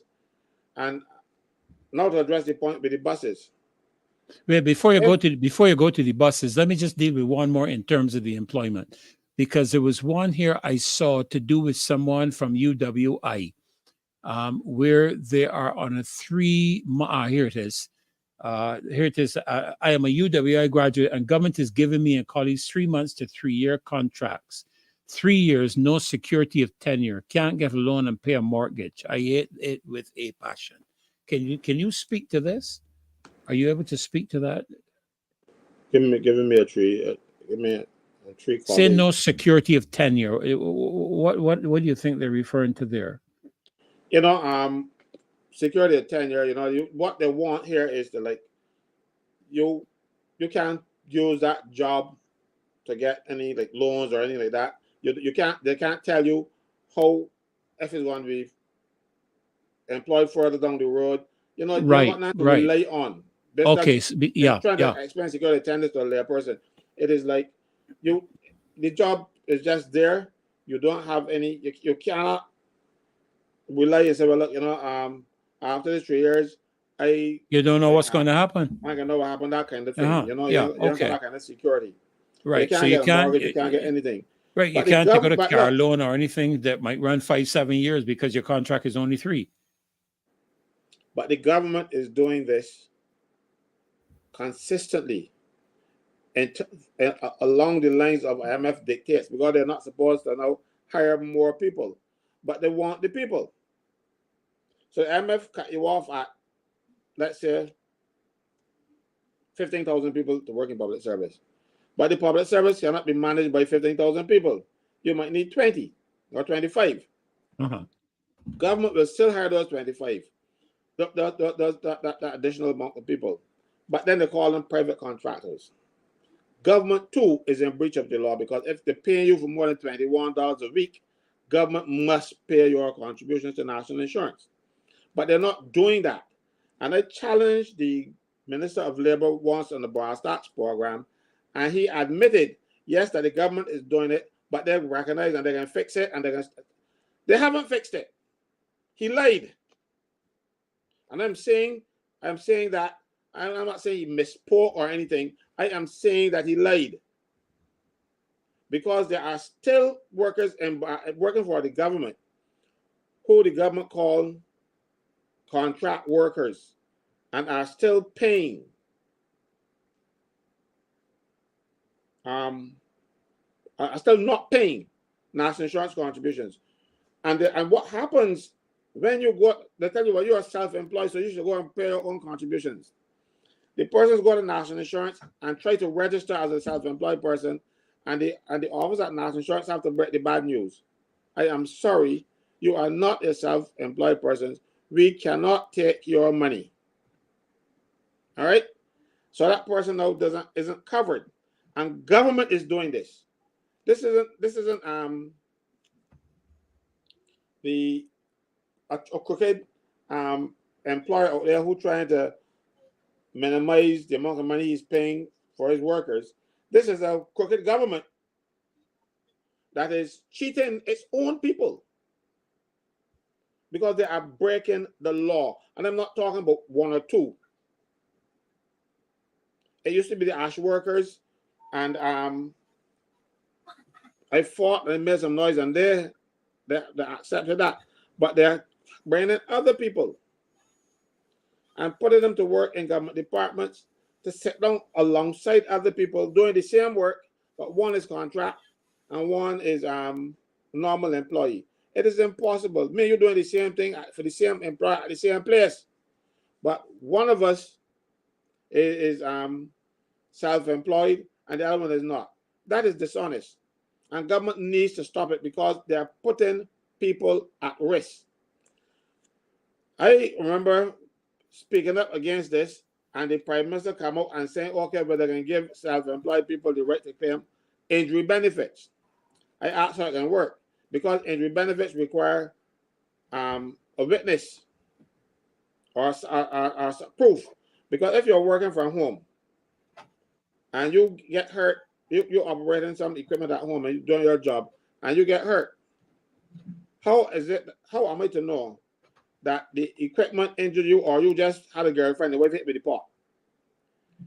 There is no one frying pan on the top of your head. And you can say, oh, I've piece of equipment fall off, hit me top of my head. So you have to have evidence. So I don't know if even though they said that they're going to do it, if they've ever implemented that system. I want to see it, where self-employed people can claim injury benefit. I can understand a taxi driver who's self-employed, because he's driving on the road and he got an accident. He's several injured because of the job. But mind you, he will get coverage from the insurance company for the vehicle that is insured. So now insurance ain't gonna be paying him for that anyhow. So so what is the benefit, or how has the government implemented this? I want to see it, because the government has the way of rushing in there and making pronouncements without knowing how they're going to fulfill or how they're going to manage that process. So the answer to the question is, everybody in Barbados who is employed must pay national insurance contributions. Even if you are a pensioner and you're getting a national insurance pension and somebody give you a job, you still have to pay national insurance contributions. It's going to be small in terms of, because you're not going to be paying for sickness benefits, you're not going to be paying for injury benefits, you're not going to be paying for a whole bunch of, you're not going to be paying for pensions, but you're going to be paying for employment injury. But wait a minute, Caswell, because someone had mentioned, I had spoken with somebody at the National Insurance a couple of years ago, because you just mentioned something about a pensioner receiving their pension, correct? And then they get a job. They mentioned to me that if you are receiving a pension and you get in and you're employed thereafter, that your pension stops. That is if you have an early pension. Okay. If you claim your pension early and then you don't get a job, they stop the pension. But if you are at pension age or older, and you get your pension, and then somebody get another little job out there, you will get your salary and you will get your pension. Mind you, if you are old enough to get the pension and getting that pension, you still have to pay national insurance contributions. But the contributions will be limited to covering you for employment injury. Because you can still get hurt on the job. Appreciate the answer to those questions, because I did see a number of questions coming up, or comments really coming up in the chat too, to do with the Chinese persons and their work permits. They notice one person is commenting here: Chinese people do not hire no other people but their own. I would have to say that when I went to and I don't know what your experience was, Caswell, but when I went to the gymnasium, when they were doing the refurbishing of the gymnasium, the only Barbadian persons I saw there were the people delivering like cement on the trucks or things like that. I saw no Barbadian workers. Yeah, no, but when you're begging for help, you see, but it's my argument, Caswell. Why does the government not tell the people of Barbados the terms and conditions? I mean, I can bring it up, and I found it very interesting. Listen to the closing paragraph from the Barbados Today with regards to the matter to do with the buses. It says the two also spoke, and that would be the Minister of Foreign Affairs and the CIDCA's chairman. It says the two also spoke of widely on several subject areas, including the Bridgetown Initiative, the Global Development Initiative, the Climate Crisis, the Belt and Road Initiative. Hear that one? The Belt and Road Initiative. That is putting accessibility in some of the African countries out of the hands of Africans through that Belt and Road Initiative and into areas of Europe. They talk about the Hope Agriculture Training Institute, the UWI Center for Food Security and Entrepreneurship, educational scholarships, increasing people-to-people contact and cultural exchanges. My presentation would be what is being required of us in return. How many people do we have to take? Because I realize that if there's one product that China exports that people are not paying attention to, are their people. They're exporting their people. And so they come into the country and they start operations here, but we don't know the conditions of those operations. Does anybody follow up the contracts of things? And I mean, you're the union expert here, Caswell, but is the government required by law to place notices in the general public space for jobs that these Chinese workers would carry? Because these are fundamentally hard labor work, if you understand what I'm saying. Is the government required by law to first determine whether there are people in Barbados who can be employed to do that job, or is it that they just let the Chinese come in? The government is required, if it's a public service job, to advertise the job. But if you look, you will see that there are several people who the government has employed, and you only find out that they're employed when you hear, like for instance, we have a city manager. I don't know what a city manager is. I don't know what he does. I don't know where his office is. Right? Right. But if the government has created the post of city manager, accordance with the Public Service Act, I think that act is somewhere on my desk in the office, but I think it is Section 3. It says that these are all public service jobs, and if it's a public service job, then the job must be done in accordance with the Recruitment and Employment Code of the Public Service Act, and that requires advertising. That's a problem that I have with the government. They're just bringing people and put them in jobs. The government breaks every rule. They put rules in place for you, and they put rules in place for themselves, and they don't follow them. But it looks good when you are reporting to international agencies like the ILO, the International Labour Organization, when you can say that I have all of these things done. All right, and they have on the books, so you can say, well, okay, we are in compliance with the treaties that we call them conventions that you sign off on.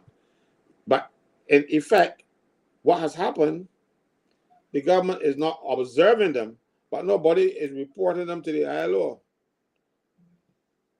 And reason is, the ILO person who represents Barbados at the ILO is Tony Moore. Oh God! But that's the same Tony Moore that should be reported to the government, to the ILO after. But that's a massive conflict of interest. But that is the problem. But you people all feel like me as an idiot, you know. She's not an idiot. She has been able to control everything. She controls the unions. Except, as I said, for my union and Barbados Union of Teachers, she controls all the others. So who's going to complain for her? I remember one day, the PISA, who is the General Secretary of C2SAB, complained to the ILO about something the government doing. The Prime Minister then got up at one of her press briefings or whatever she calls it, and she said If he wanted to complain, well, you come to me. When did the one get back on the hospital board? He called me when I was getting in the shower. I had to step back out the shower to talk to him, and they work it out. And he complained for me. You see what happened there? Embarrassing them. He never go complain with government again. You know what I mean? Because then everybody knows that he begged Prime Minister for favor to get on the board. You understand what is happening? So she's been able to control and manipulate everything that's happening. So you're not going to get the type of enforcement or shaming of the government because they got the body to do the shit. Because you're going to be Tony Morgan, you're going to be doing it anyhow. But you think she can shame her own administration? You look shocked, Freddie. I never saw you a time when you wasn't speaking. No, you know, no, you see, the thing is, what I see in the context of this is a massive conflict of interest. How can you represent the interests of the union workers while you're sitting in Parliament as a representative of the government? Because clearly you're going to try to be defending and projecting government's policies and interests, and at the same time you can be trying to project and present the union's aspects of interest, and clearly in the past we've seen it happen. The two come into conflict. The two come into challenges in terms of the heads butting one another. To me, it's just a term. It's just a condition of a conflict of interest, really, and something I don't think we should ever have been engaging in the first place. The person should have to make a decision. As far as I'm concerned, she should have had to resign as the head of the Barbados Workers Union, let them put somebody else there as the head of the Barbados Workers Union. That is how I see it. To be transparent, to be accountable, and to be fair. That is what we're talking about in governance. And incidentally, before we because I think Maxine is going to be coming on shortly, Caswell, I wanted to take a couple of minutes with you. I'm not sure if she's going to be dealing with it. Maybe I should wait until she comes on, because we want to touch on this cybercrime committee that is scheduling to be receiving hearings from the general public with relations to the cybercrime bill, and I know you're going to want to weigh in on this. So if you could maybe give a couple of closing comments in terms of what you've been sharing, giving me a chance, because I'm trying to get the bill up that I can enlarge on it. So I'm just trying to create something for it. So maybe you can do that while I'm trying to get that done. While I'm doing that, what I will do, I will answer another question, because the questions are coming on my phone as well. He was saying that he thanking me for the presentation I made, but he asked him about the 3-month contract at the hospital, the QEH. Well, the hospital and the public and the health sector is a national disgrace for what they're doing to workers in the hospital generally, and specifically and generally at the public service. I'll give an example. Doctors. You have doctors. You don't have enough doctors to work on the establishment. What do people call the establishment? So the government is saying, oh, we need 40 doctors. Not saying that is the number, but let's say we have 40 doctors. But they really need 62. So what they do, they hire those people as what they should be as temporary officers. But the government refuses to call them that and pay them what they're entitled. They're calling them, what's the name now? Lord, it's not known to our laws in Barbados. It is a term that used in England and Australia for people who come in and work for a doctor. The name slips me right now. You come in and you work for a doctor. Let's say a doctor is sick for a couple of days. Somebody will come and operate his clinic. And you just work for a couple of days of a vacation. We have people in Barbados working as doctors who the government is employing, I'm saying for years, locums. They call them locums. There is no such thing in our law. As I said, it's a term from England. We've never had that. We have permanent employees, we have temporary employees, and we might have a contract employee who could be permanent or who could be temporary. But we don't have locums. When Arthur got rid of the casual employees years ago, and those people used to call public employees who were not civil service, but they were still working for the government, I made everybody civil service. These people now should really be coming in as contract employees. But if you're on contract, according to the general orders, you get a 20% gratuity on your salary at the end of it, because you're a contract employee, you're not entitled to pension. So you get 20% in lieu of pension. They're not paying them that. They're not giving them vacation. They're not giving them sick leave. So you will have a doctor working for a whole year.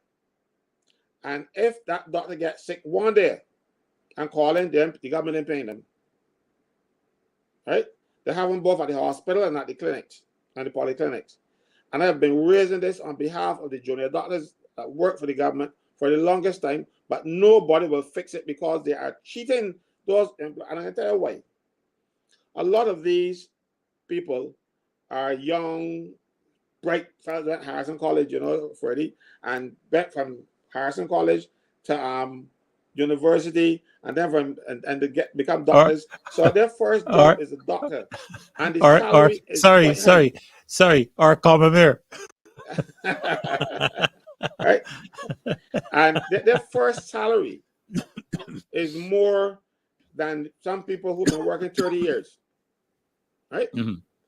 These people are the people who do the paperwork for you. So they are finding ways to limit the money that they're paid to these doctors. I always tell them, look, if you're the one with that kind of money, you should go and study instead of sit down here and plod your way up increment by increment till you get to this point and they can't get any further, and then grudge the young people who went and burst their brain and went and study and do all kinds of things. And they're spiteful. It's a spite that they're treating these doctors like, and a lot of them are leaving and going overseas to work because you're not paying them properly. You're not giving them vacation, which is against the laws of Barbados. You're not giving them vacation. You're not giving them any money for sick leave, and you're not paying them for the being on contract and not being entitled to pension. So they are cheating these doctors and they're cheating these other officers. And it is a government initiative. The government is doing it. The government should not be a scam. Mm-hmm. The government of Barbados should not be a scam, and it should not be contemptuous of the rules to deal with the same people that come and vote for you. These people that you're working, I know one fellow who was working as a locum for 7 years, can't get a mortgage, can't get a loan, can't get anything because he ain't got the security of tenure. So government has to fix that.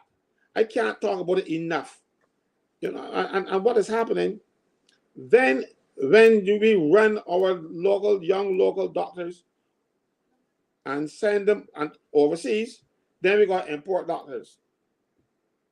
And when we import doctors, and a little old lady come and tell one of those doctors, those foreign doctors, I gotta pay him my boxy. She don't know what boxy is, but the locals will know.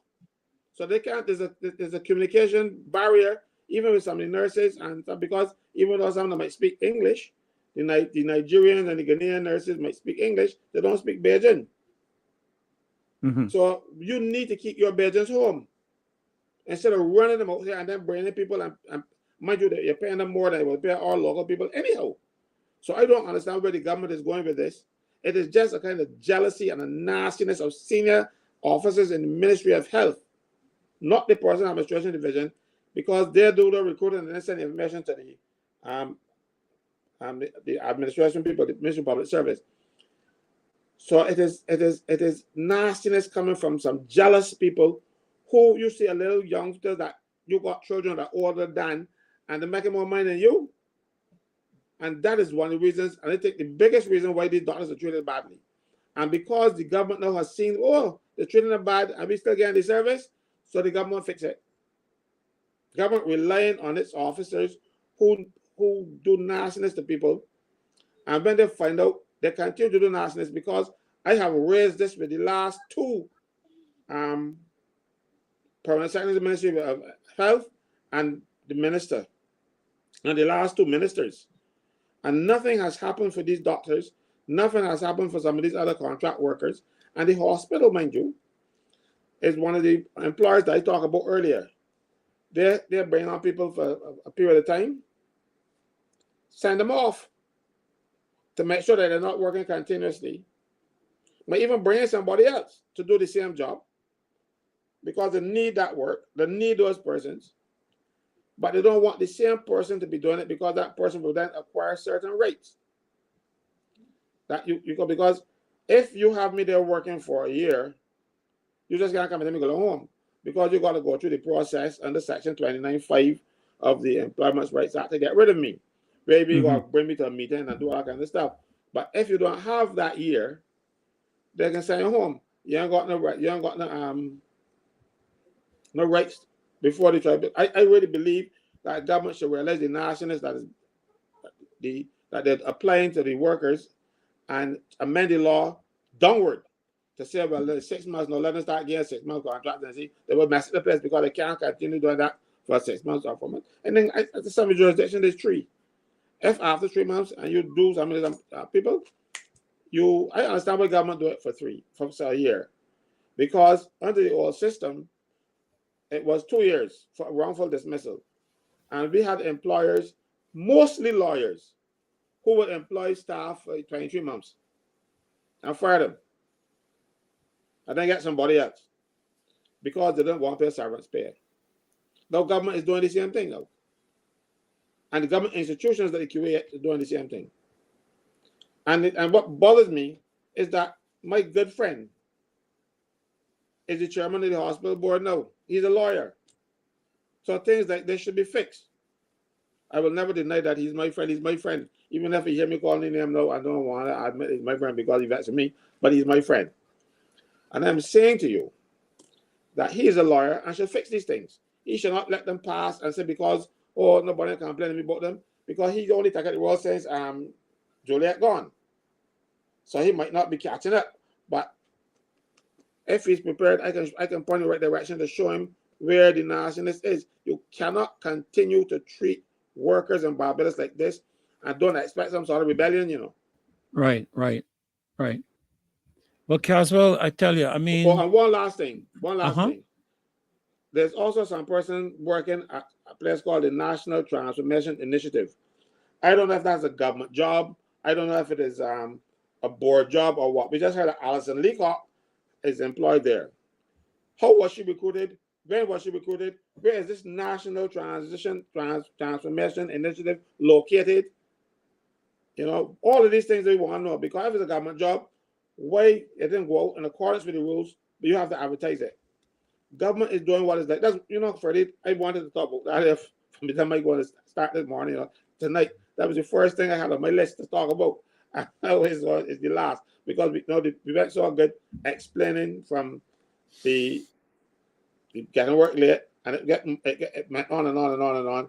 And what I just wanted to talk about was government, and I can just wrap up by saying that government should not be breaking the rules and employing people and yard folks mostly in the government service, unknown to the personal people in the public service. They find out later.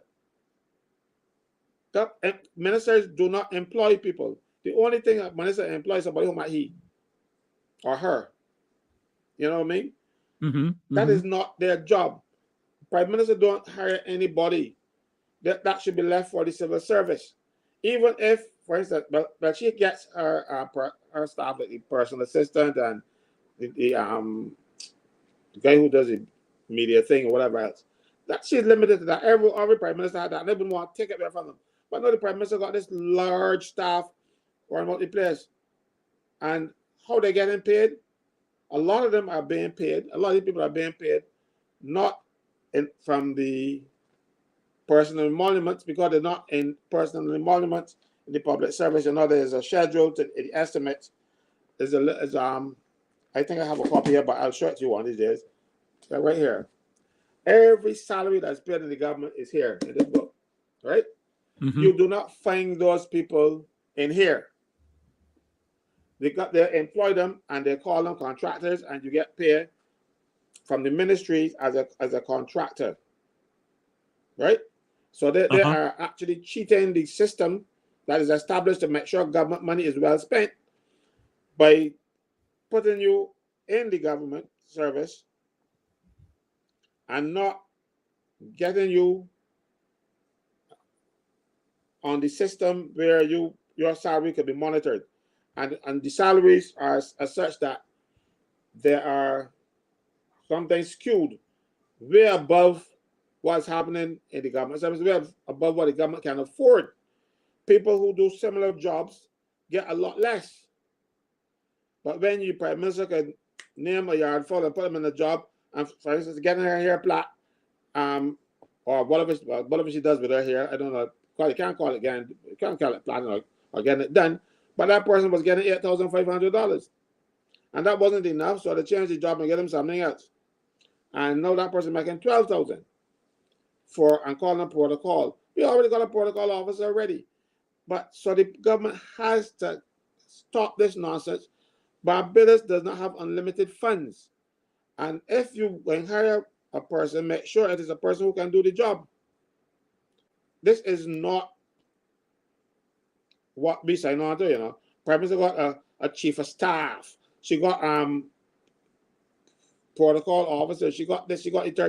There are too many people hiding in the public service, and you're not paying them in accordance with the rules. You're putting the money in the ministry for services and paying them from that vote. So you it's not reflected as salaries. It is a contract fee that you're getting. They are cheating the system. I do not know what happened, but Freddie, I realized I almost passed my time. No, that's okay, because I'm keeping an eye out for Maxine, because there are two areas we want to touch on tonight. One has to do with this matter to do with the Chief Justice, which you know, we're hearing I would have to say it is alleged. I'm just looking back through my information here. It is alleged that oh dear, let me see if I can find it here. Leslie Haynes is scheduled to come in as the Chief Justice, and we also want to take a quick look at the cybercrime bill. All right, so let me weigh in on the Leslie Haynes thing. Yeah, please do that, and because at the same time, I would try to set this other thing up here. There is nothing official about Leslie Haynes being made Chief Justice. I don't know if that was thrown out to test the water to see if how it's going to be received, because that's a gift from the Prime Minister, basically, you know, because even though there is a Judicial Appointments Committee, the Prime Minister still determines who the judges will be. So even if the Judicial Appointments Committee, because they are not binding on anybody. So when the Prime Minister, she's going to give up any power, she ain't getting the power. She just what she did was to put more formality around it to make it look like she gave up power, but she ain't give up none. She still has that same power, and she still has to consult with the leader of opposition as to who that person should be. But we've seen that they had people appointed judges that didn't go before any committee, they just appointed them. And that the whole system around appointed judges in Barbados has now also turned into a scandal. Now you appoint people in Barbados who should not be judges. I could name a few, but I won't do it on this program. You know, and I know of a case, I'm not talking about even current or present, I'm talking about a person who went to somebody's house and pulled a gun on them because the body was cheating with their husband, and the person became a judge. You know what I mean? So, and this is not the police. The police went to the scene, but the police didn't arrest, because how you gonna go and arrest some person like that who is up there? You see?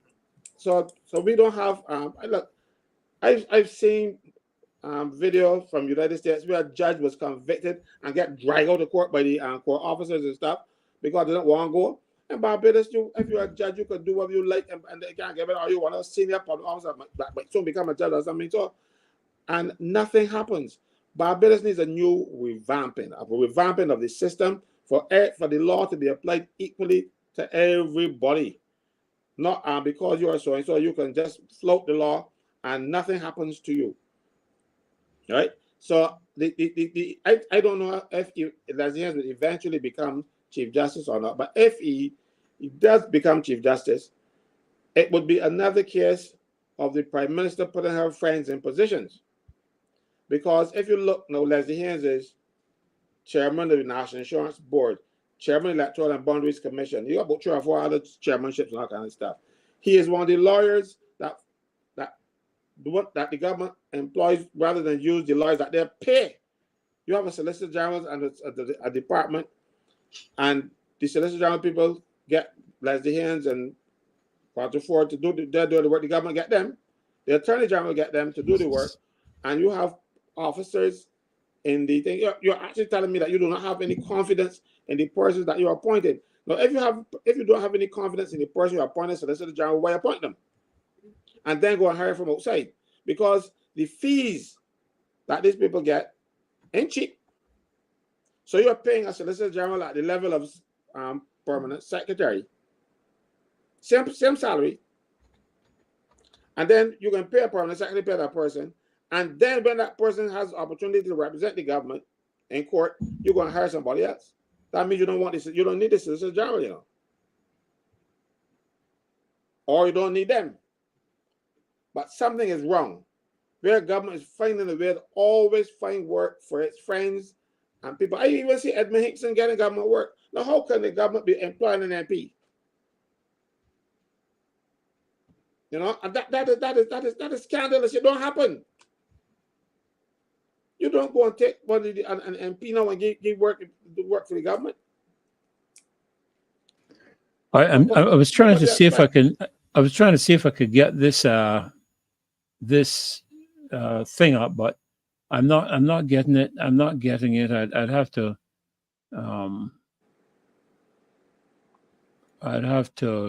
come back to this, or just try to do it from another. Let me see if I can do it from share screen. Let me see if I can go into WhatsApp. All right. Let me see if I can get Maxine in. I am not seeing her camera back up. Okay, I'm seeing her there. Maxine, you're all ready to come in. Give me a thumbs up. Yep. Okay, here we go. Nice. It's so nice to have you in. You know, I had to be putting up with Caswell for the last couple of hours. You know, and you know, it's so nice when a lady comes into the equation. With a nicer voice and all of that. I know. Yeah, you know, a nicer tenure, you know, and a more pleasant look than this harshness. I insist that I insist that I'm cute still. Like you're cute. You are cute. Yes, I was gonna say he's cute too. I'm not even going there. But I need to get a cleanup on your mic. Your mic is coming and going a little bit and sounding a little sharp. Well, let me see if I can adjust my volume a bit, because I am not using that my right computer. there sounds good. That right there sounds good. Because I'm using my tablet. Yeah. I have not had a chance to stop and deal with my computer. So but here I am, and good evening. Good evening to you too. I've been listening all the time, even though I was not on the show as such. But I guess a lot continues to happen in Barbados.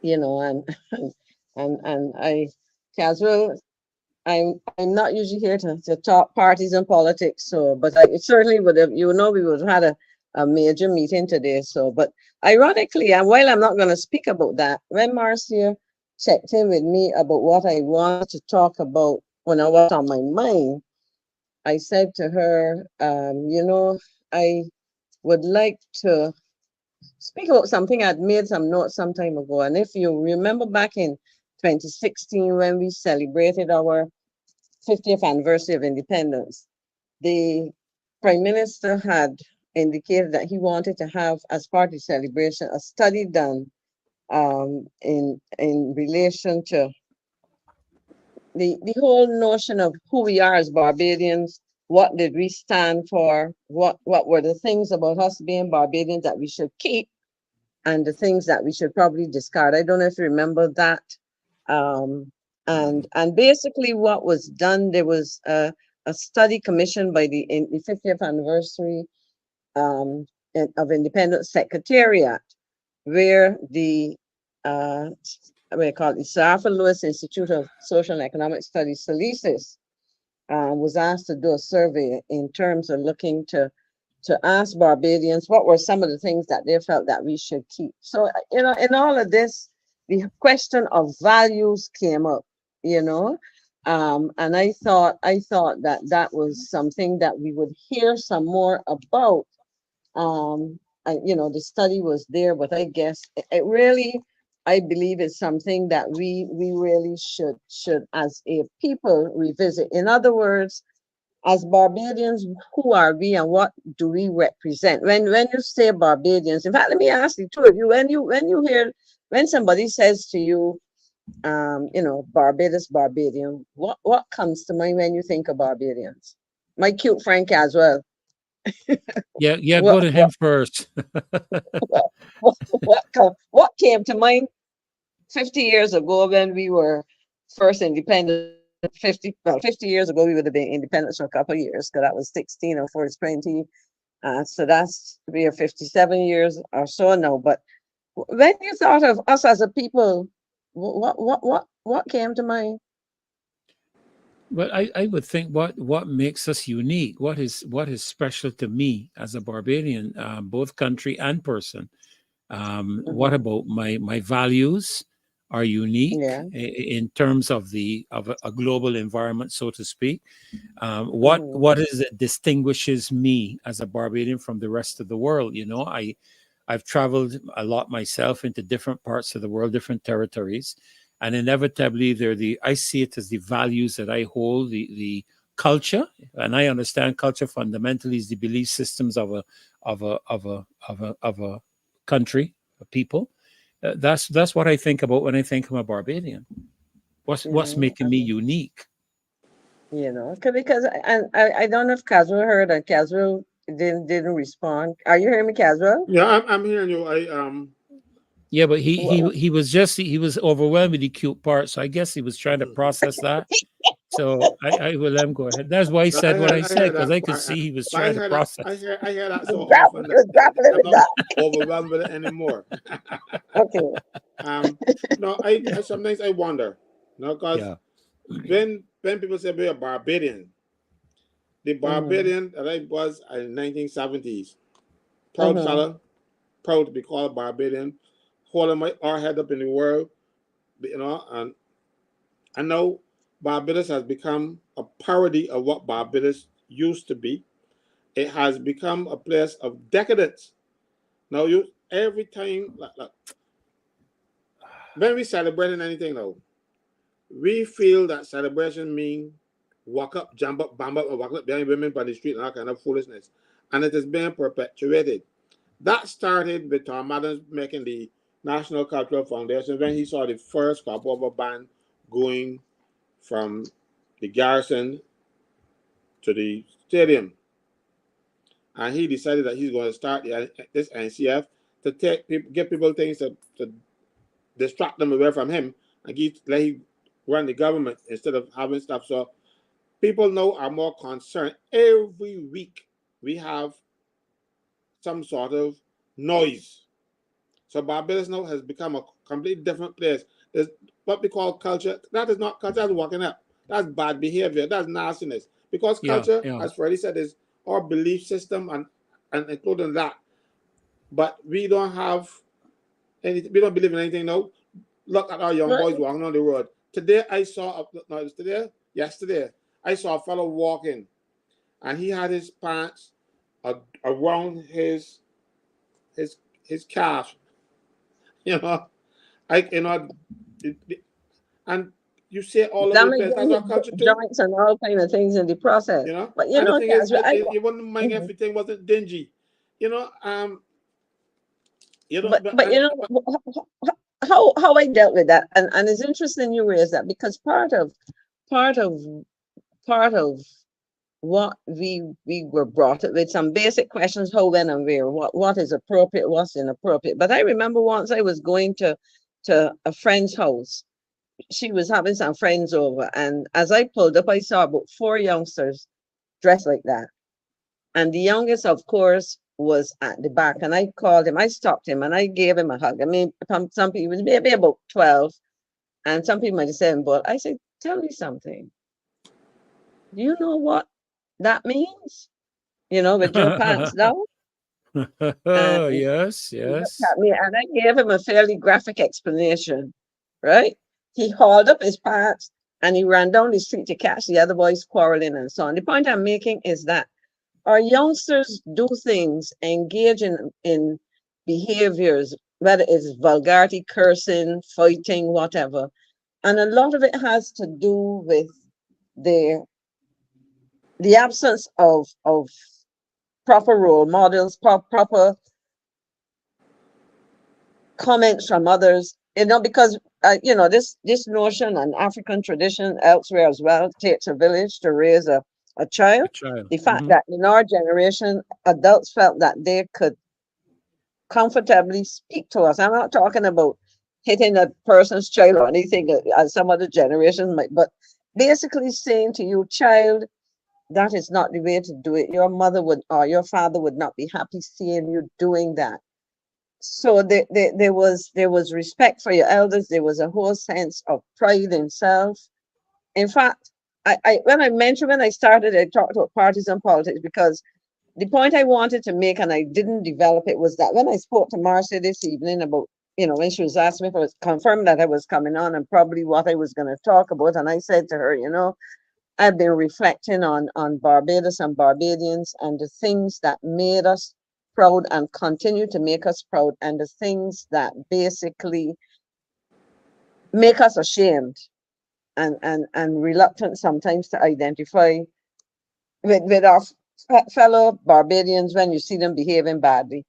And as I talked to her about that, I would have spent time today listening to the leader of the opposition and the political party, the DLP, speaking. And as he spoke, I said, this is interesting because part of his address to the meeting was about these same things. And I then grabbed a pen and wrote down a couple things. And he said something, one of the last things I captured him saying, he was saying a man who does not have a value system is like a man who is dead. And I thought to myself, a person, a Barbadian who does not espouse a set of basic values, really and truly, that person is lacking in some fundamental, what I would call, elements of a moral compass. And it took me back to when I was foreign minister, when CARICOM was going through an exercise of preparing a strategic plan. And part of what they were looking at was asking, when we think of a Caribbean person, what kind of person, what is the ideal Caribbean person? And then you start to think about, hard work and all of these things. But, one of the things that grounded us was our exposure to organized worship, Christianity, and certain fundamental principles. And in fact, one of the things that I noticed, and I was trying to capture it, this meeting was at St. Christopher School, and right behind the podium, I guess this Yes. may be the school hall, was a Yes. set of things that began with B, be prepared, E, embrace excellence, accentuate the positive, and then it went away, so I didn't get to capture all of those things. But I asked myself, where do we systematically as a country transmit a set of important values to our young people? I really would like to know where do we do that, because I believe, and Pastor Ford, now you can confirm this, whether the majority of schools still do. I know that some of the primary schools, a lot of them still do have prayer at assembly and so on. And I also know as a schoolgirl, people asked to be for different, from different religions Yes. or Yes. denominations asked to be excused. Now, in doing that, I don't think that certainly for me as a between 10 and 18, that was the years I spent at secondary school. In those 8 years, I don't think that I felt anyhow about those who did not part. In other words, it didn't cause me to any stigmatizing or discrimination about them. I just recognize it as a choice exercised by children, maybe because of the beliefs that they held. So it wasn't any judgment that I formed on that, but I felt that for the majority of people who then participated, because they probably were getting the same lessons elsewhere. But for me, when I look around our communities and realize that children are no longer taken or sent for the most part to Sunday school, Sabbath school, or some form of spiritual activity, I ask myself, how do we deal with the void that is created there? Because I see it as a void, that needs to be filled. And because I remember clearly, some of you might remember Daphne Joseph Hackett. We have the Daphne Joseph Hackett Theater. She Yes. was a teacher at Queen's College. She was drama theater. She used to play the piano at prayers and so on. She taught me scripture. And one of the things she said in that class, and she was saying at the heart, and it stood with me all of these years, because that I talk, and in fact, I don't have to hide it, Caswell. Some young ladies who went to school with me, well, they've been so young, if they ask about how we celebrate our 50th anniversary of leaving school. So, so you know, and some of them, some people are saying, "Oh, I don't know about y'all. I don't know what 50 years." But the reality is, I left secondary school 50 years ago. Yeah. Come the end of the school year this year. And she taught us scripture. And one of the things that she said to us was, if you look at the fundamentals of most of the religions with which we were familiar, but I guess as I got to learn more, I mean, whether it's Christianity, Judaism, the Muslim faith, the Abrahamic in connection. I think that's how you can describe it. So there's certain fundamentals that they share in common. And I say to myself, it is those fundamental principles that if we can basically observe, if we can observe those things, then I believe that it will make a difference. But I worry that, and I will ask both of you. I will ask Pastor Ferdinand first. But how do we fill what is becoming for me a vacuum for some significant numbers of our young population when it comes to values and an appreciation of us being beings more than the physical beings that we are? Sorry if I'm getting philosophical, but I've had time to think about this recently. It's not a problem. Only recently. Mm-hmm. It's not a problem, Maxine, because I how should I put this? Young people are watching us, and I've often said Mm-hmm. this in meetings. Young people are watching the older generation, if you want to call it that. Mm-hmm. They're watching government. They're watching leaders in our country today. And what they're hearing is our leaders are saying something, but they're doing something totally different. And in Right. that, they're compromised. I mean, we can talk about morals till the cows come home. If our speech and our walk don't line up, Mm. they're not going to take us on at all. If you follow what I'm saying, I'm I am following. I am mindful of the fact that there's a little verse in scripture you might have heard. I can't remember which psalm it is now. It talks about how pleasant it is for brethren to dwell together in unity. It's like the oil that flows down from Aaron's head all down through his beard. And I've always said, things do not go up; they come Mm-hmm. down. And so, however the head is, however the pastor is, however the manager is, however the CEO is, however the prime minister is, it comes down. And what filters down inevitably is going to affect the values of this society. I just put up something there on the screen that you may be able to see. I looked up the Mm-hmm. definition of culture. It talked about the customs, the arts, the social institution, and the achievements of a particular nation or people. And Caswell is saying that what we call culture, and I saw a couple of comments in the chat about it. What we call culture is all of this walk up and all of this, the calypso stuff and so on. I don't have a problem with the calypso commentaries and so forth, because very often they reflect the customs and achievements of people and so forth. They have other things. But, I find it difficult, Maxine, to be able to tell our young people something when, as leaders, we are demonstrating something totally different. And they take us to task on it. And I think until we begin to see the leaders, and I mean leaders across the board, from government all the way back through, until we begin to see the leaders doing what they want the young people to do, the young people are not going to be listening to us at all. They're not going to be interested in hearing anything. I mean, as a minister, I often have to, even as a family person, I often have to, Maxine, revamp and readjust and reassess my functions as a minister in my household, even though I'm a father or whatever. There's an expectation coming from me that my children have and my grandchildren have. And there are times I have to actually adjust that in order to get them convinced about what I'm saying.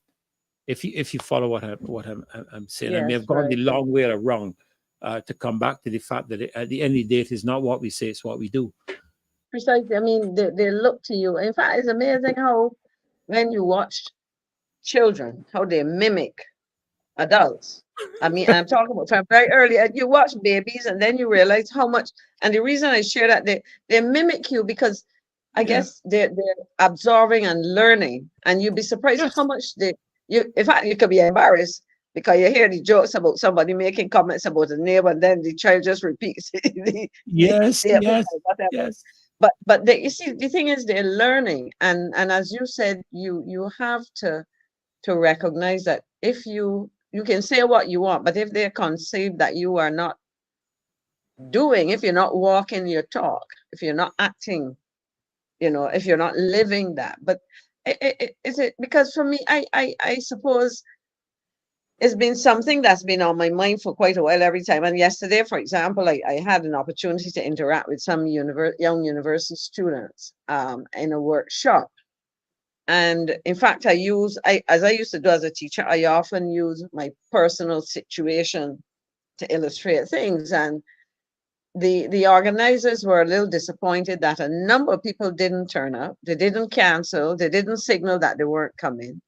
And the irony is that this was an exercise it was about preparing for the world of work. Final year students being exposed to things like interviewing, CVs, dealing with a whole set of things that, as I said to them in my comments, is intended to round you out as a person and contribute to the entire you.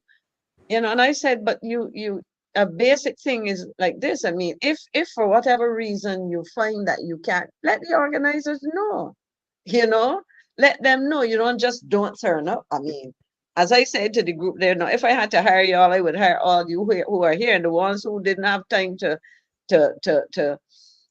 signal, at least at a minimum, I'm unable to make it again for what, you don't necessarily have to give an explanation. You can't. I would have to park them, and they would have to convince me to hire them, because, and this is something that I just think that people maybe don't talk to young people about, and we really I have to find a way. I mean, I remember myself as a lecturer talking to some of the youngsters and reminding them that they at the university were supposed to be some of the brightest and best in the Caribbean, and therefore they owe the region a duty to do the best and be the best that they could be, But here, you say something there now. You say, in terms of the university, the brightest and the best. But what's the demonstration we now see? That we can't get the brightest and the best in Barbados. And, because we have a government that is engaging persons from overseas on an ongoing basis, and suggesting to us that our own are not good enough. So here I am going through university, working my backside off to get a degree in this or a degree in that. But what I see happening before me suggests to me that, what's the point? because here I am working for a degree on, let's just say for argument's sake, finance. But then all the consultants and advisors for finance, you are bringing in from overseas and paying the money I'll never see.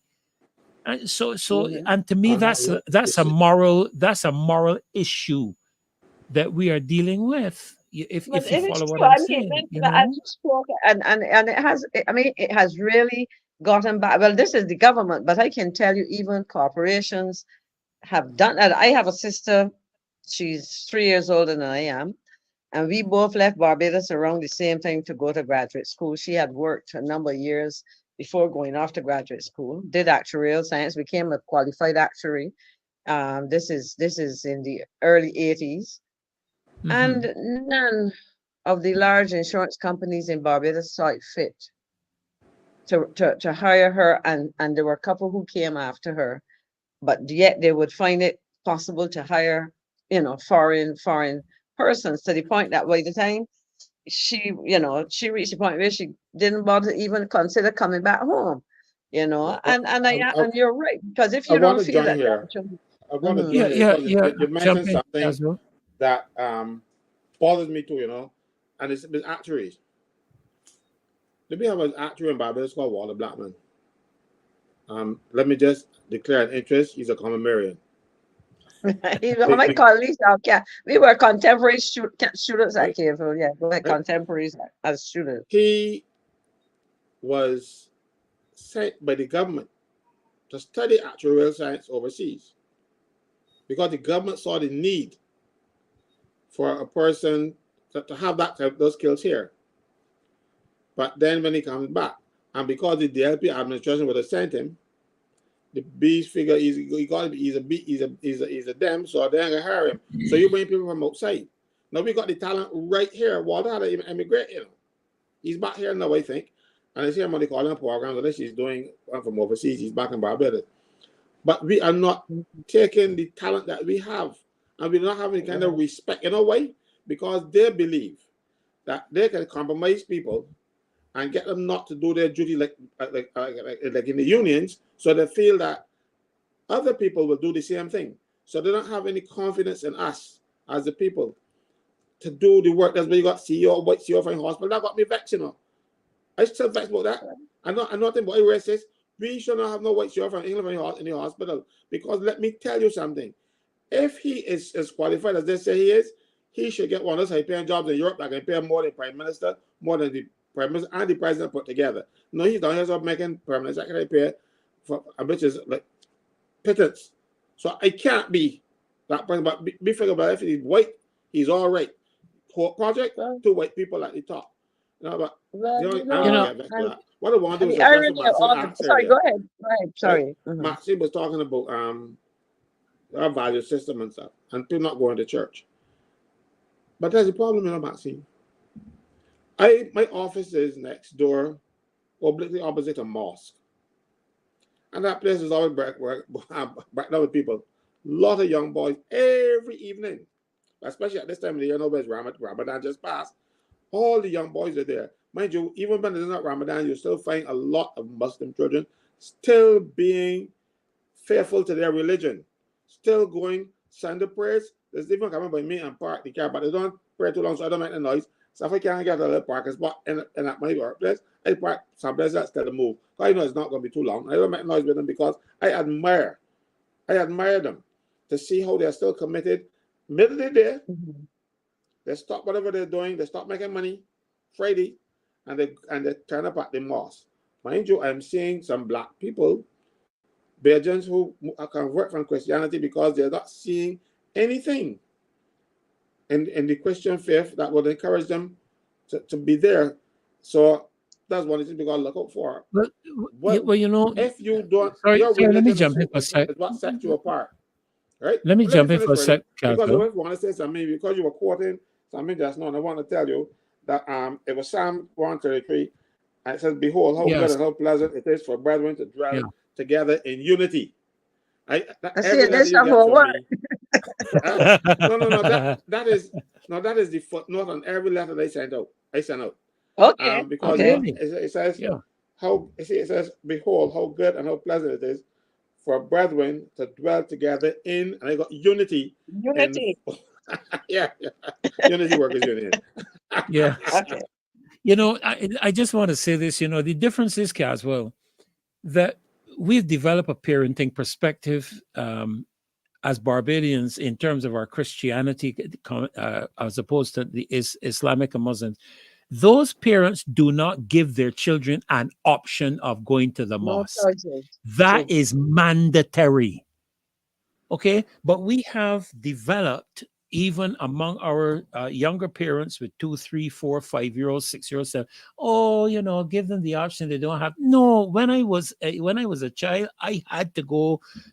Maxine, you might remember it. You talk about Sunday school, but you Time. remember 3 o'clock in the evening. But you remember And the at evening. You know, I 7 mean, o'clock we at night, had to. That was my parents, and 8 what has o'clock, happened 3 is o'clock, down 7 through the o'clock. years. Yeah, down through the years, that has slipped away, where we do not. It's not compulsory. No, we don't want to force it on our children. We want. But I wanted to say this quickly too, Maxine, before you continue. There was a young lady that worked. I can't remember her name. I keep forgetting it all the time. She worked for the tourism sector, I think in marketing overseas. I believe she was located in the United Kingdom. I stand to be corrected. I can't remember her name. She went to community college with me, right? And she is now, she could not, I don't think they renewed her contract in the terms of Barbados. But my understanding is that she is now in Grenada. I mean, Petra. And Petra. Petra. She is now in Yes. Grenada, and I understand the Grenadian tourism industry is blowing apart. I mean, Listen, I don't know all the details, but to me, but you're correct. how can she leave? How can she go into a foreign country? Forgive me for saying that way. I mean, I know we're Caribbean people, but it's not Barbados. And maybe that is why, Maxine, because there's a little verse in scripture that says a Prophet prophet is is not without without honor honor in in his his. own But country. the sad thing is that Petra worked in tourism for many years and did so successfully, because I Yeah. know that when in 2008 she was in London, and at some point she was transferred to New York. She was at home, and I think she even preferred, I think she liked the marketplace rather Uh-huh. than probably, let's say, because one of the questions was, why wasn't she made CEO? Now, before they hired this guy, she had gone to Grenada, and I am seeing her apply the same enthusiasm to what is happening in Grenada, and Grenada is really having some excellent Yes. results. In fact, I Yes. saw a program. What's the guy's name? There's a one these shows, these American shows. Mhm. Steve Harvey, that's his name, and Yeah. he had this. There was one of his episodes. I think it was his. And he was showcasing either him or another female, one of those programs. But the key thing, they were highlighting this young Black American guy who had just gotten a new job. His car wasn't working, and there he was, and he got up in like say in the middle of the night to walk how many miles it was to get to the place to report. I think he was working in a moving company, and he had to go to this house. And when he got there, he was early, and the owner of the house realized, when she asked him and he explained to her, she basically said to him, look, go and lie down and sleep on till the crew is, their time to work. And all I said to myself, it'd be so nice to invite this young man to Barbados. That was my thinking. And I was getting ready to take his name and send it to somebody and say, this is somebody we should reach out to. I think I was going to share it with Marcia. Mm-hmm. And then up came, and then he was getting all these awards. He got some scholarship named in, where they were awarding, where he was studying something and all of these. And then I heard, and you have a all expensive paid visit to some hotel in Grenada, because I think the slogan they're using now is pure Grenada or something like that. And I said to Little myself, Grenada. there's no, little nor big, but it's a slogan that works well. And Yeah. I Yeah. say to myself, there goes Petra, because they probably reached out to this particular television station and show, and and in that one thing, obviously, millions of persons watching that show would have heard about Grenada most. And in fact, one of the people said they never heard about Grenada. I'm not that you're surprised in America, but as you're correct that, and for me, I think the point you're making is that if people strive for excellence, they want to be rewarded on a basis of merit. There must be a meritocracy of some kind.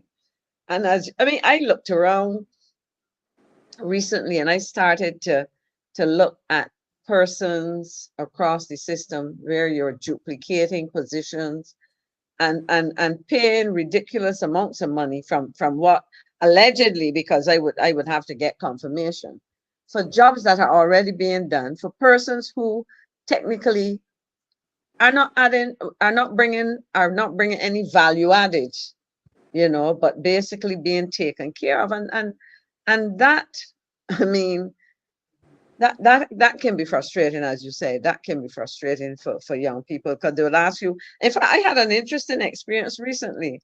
About a month ago, I got a call from a former student of mine who is contemplating a career shift. And she called me to say, to ask me not to ask me to be a reference, but to ask me if I knew anybody in the public service, because she was looking towards going into the public service, having done management, but having worked in a different kind of area.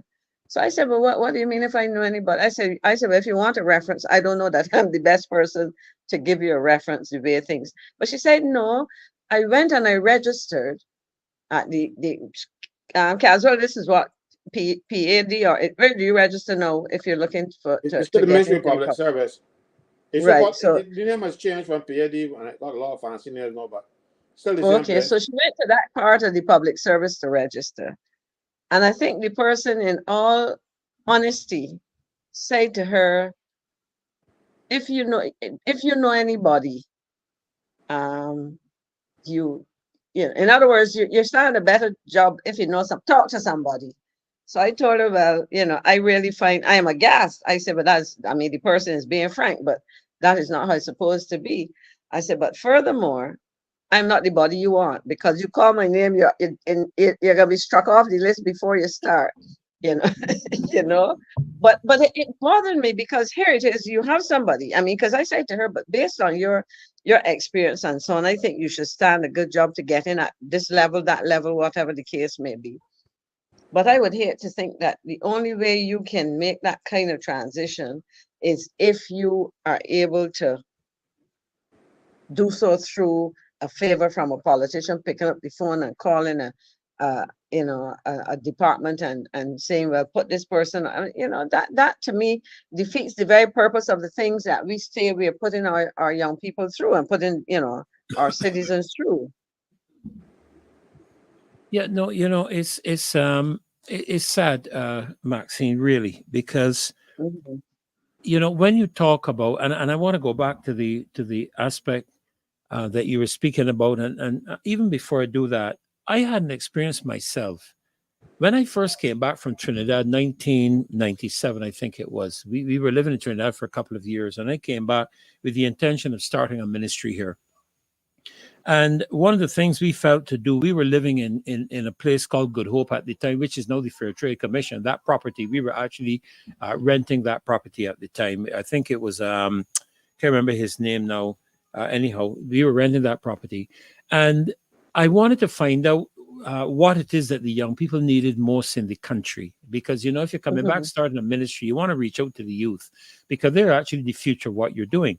And so I made some connections with some folk, and to make a long story short, we invited some guys from the Free Hill Gang.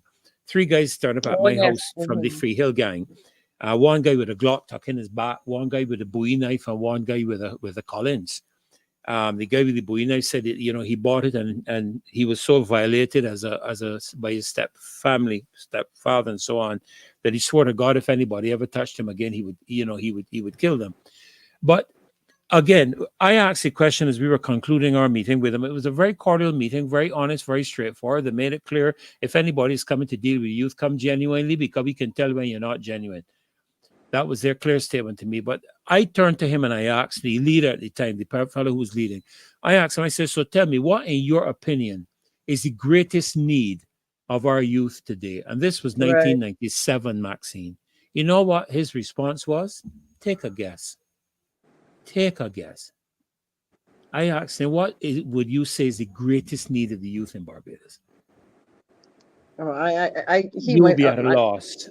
I was that's at what a I'm thinking. loss Mhm. because his He said, response shocked me. God. huh?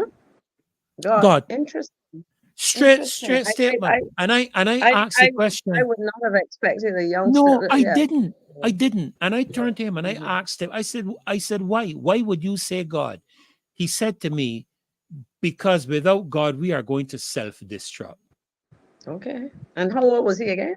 A Well, I teenager. guess he would be in his teens, Okay. these young Mhm. fellas you see on the block and thing.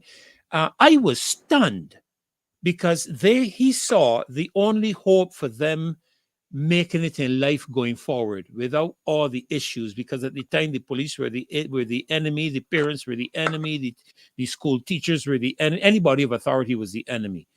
And it shocked me. It took me a little time to recuperate from the response because But I you know where didn't that was expect probably it. coming from?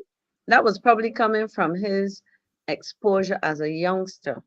I have no In other doubt words, he was probably drawing on, on notwithstanding all that was happening around him, and even if yes, he was participating in that and so on, he was probably drawing on that on his early upbringing, exposure early and upbringing. teaching, Yes. you know? Yeah. And And that is and why I tell people that where that exists, you can pull back. If you don't have that, you know, if there you don't has to have be that, I will tell you a something reference. now. Yeah, go ahead, Castle. When you see some young people and you went in the name Jesus Christ, they think you're cursing because they have no idea who or what he is. Because they have never, the only time they have been to church would be probably in their mother's arms at a funeral. Well, you see, Castle, it's because I have a different outlook to what we would call evangelism. I believe in empowering people who go to work, because I don't think the majority of the people attend our churches. But I do believe that the people that attend our churches will interact with the majority of the people when they leave our churches. And we seem to think that we measure that value by the numbers we are seeing in front of us. I don't do that anymore, because I am seeing Maxine, for example, you Caswell, you all, when you look at the number of people you're going to interact with this week, Maxine, and I put together a whole congregation of people, it's going to be nearly 7 times the people that are going to fit into the building. And so I see Mhm. my job as to be able to empower you to bring about shifts and changes and influence on the lives of people as you encounter them on a daily basis. I no longer subscribe to the idea that you have to necessarily come into my space. But if I can Right, equip the people that are in my space to carry the values, to right, communicate those inherent things that make us who we are, if I can help you in doing that in such a manner that you is spitting Bible verses at people, because right, at the end of the day, Maxine, it has to be ingrained in you as a part of your life precisely. when you start to talk things, and I think this is where we have missed the boat a bit in terms of, from my end as religious leaders, spiritual leaders. I now try to spend my time equipping and empowering people to be who they are where they are. The what you call it, the checkout cashier at the Um, supermarket. cashiers. Mhm. Yeah, I remember one day in Cayman, I was checking out and there was a young lady at the checkout counter. She looked very despondent. And as I was checking out, and I made a note of it, I asked her, I said, you're looking at particular. I said, would you mind if I prayed for you? You know what was her Mhm. response? She looked at me and she said, here? I said, yeah. She see me here and now? I said, yeah, here and Mhm. now. She couldn't believe it. It was like, Mhm. if okay, this kind of thing is supposed to be done in a specific place, Right, right. and it's just that to me, we are not communicating these values. They're not like the Jewish people would tell you. They're not being carried down or communicated down the generations. And so we are losing it. So did she accept? And I mean, I was just wondering Yes. how it. Yeah, I prayed right on the spot. Very simple. I just prayed for God to touch her life and to help her in whatever area, you know, she's facing the challenge with and whatever. And that not long, I don't even think I prayed for 40 seconds or 50 seconds, you know. People think is a whole lot of long talk. That might have been But, very significant for her, though, you know. but It Freddie, might very well have been. Freddie, we do the same Yeah. thing.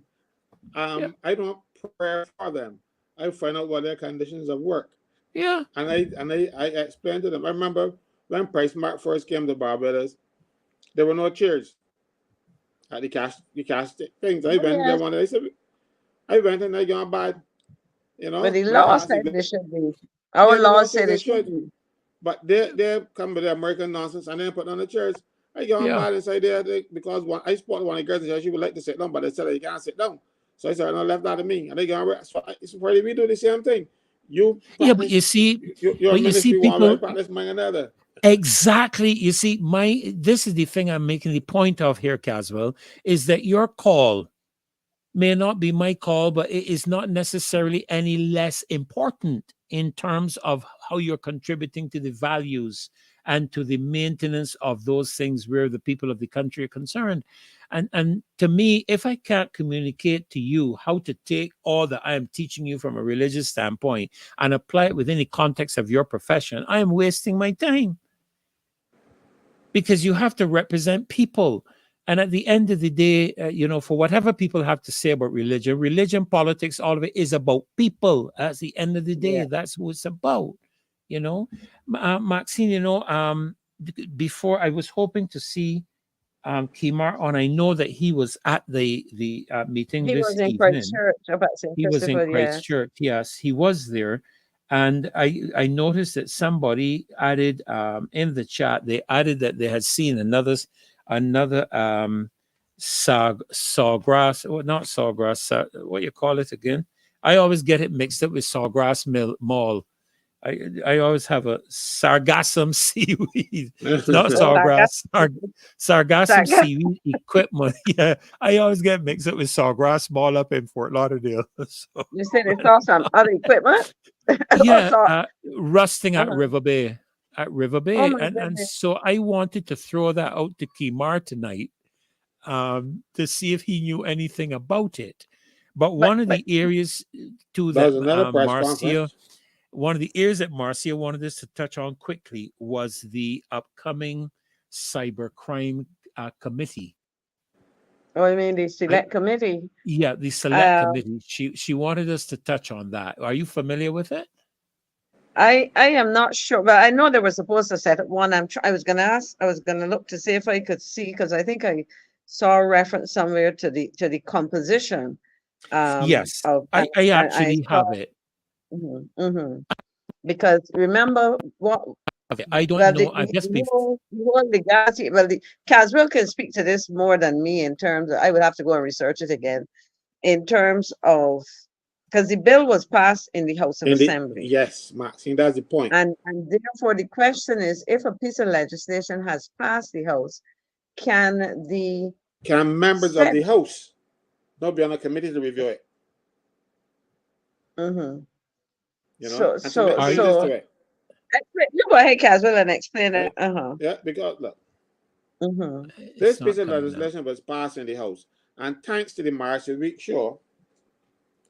we were able to bring enough attention to it to shame government into pulling it back, doing something about it, to try to fix it before it gets out there. Because a lot of legislation, they get out there and they don't realize that the harm that it could do.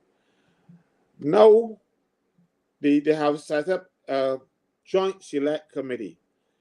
A joint select committee must be done before the bill is passed in any house. That is what I wanted a clarification. Right? Because the only committee that I have now is a committee of the Senate. The Senate can have a committee, a committee, not a joint select committee, a committee of the Senate. to review this bill and then say, look, we have come up with some changes and we're going to send it back to the House. Right, But right, the House is right. finished. The House is finished with this. So there are So, everything that is known, all practices, all laws, all conventions. This government just ignores and do what they want to do because the people of Barbados gave them 30 seats and were bamboozled or foolish and fooled into giving them another 30 seats. And this government believes that because we have all the seats, we can do whatever we like without any rules, any standards, and just do what they want. No member of the House of Assembly should be on a committee to review legislation that has already been passed in the House. As a matter of fact, the House cannot reflect on that bill unless it comes back from the Senate and the Senate says, we see some problems that you have here. So when we start, when we made on this show, we made our presentations on it, and we had the marches and stuff, and then they saw that march had over 1,000 people, but the government said, well, this 1,000 people is significant. Let me do something.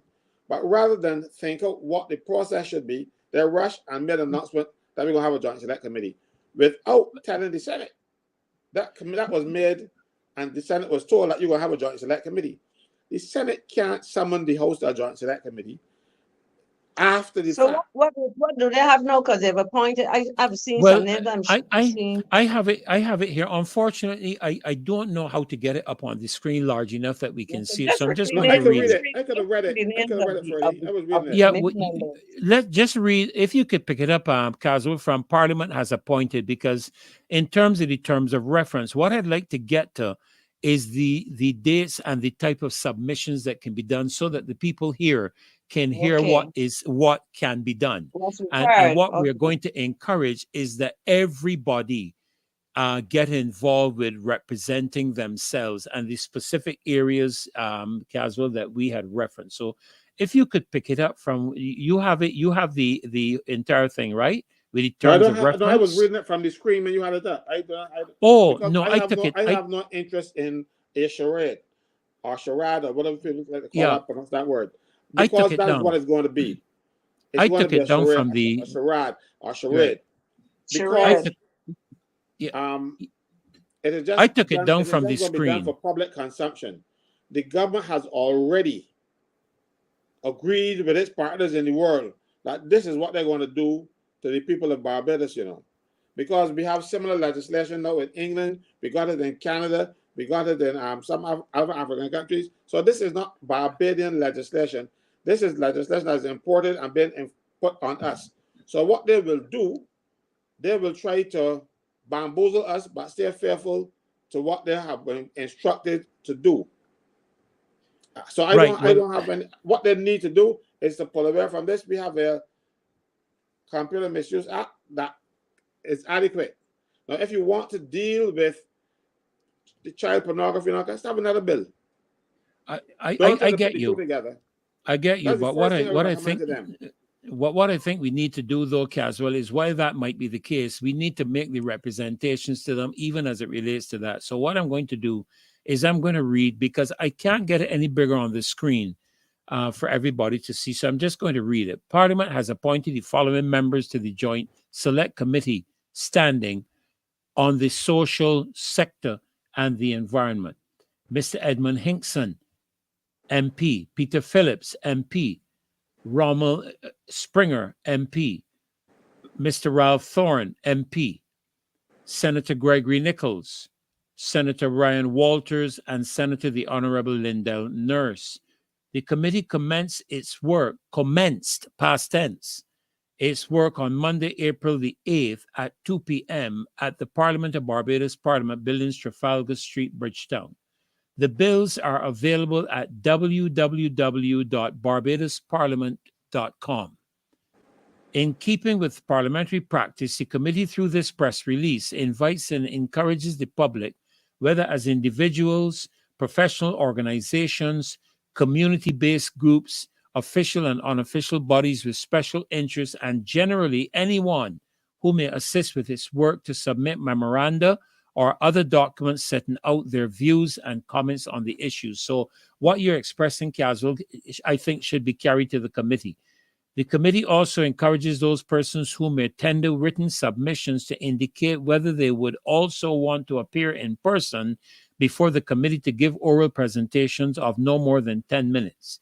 The committee also invites persons who want only to make an oral presentation to indicate such desire and interest in the committee.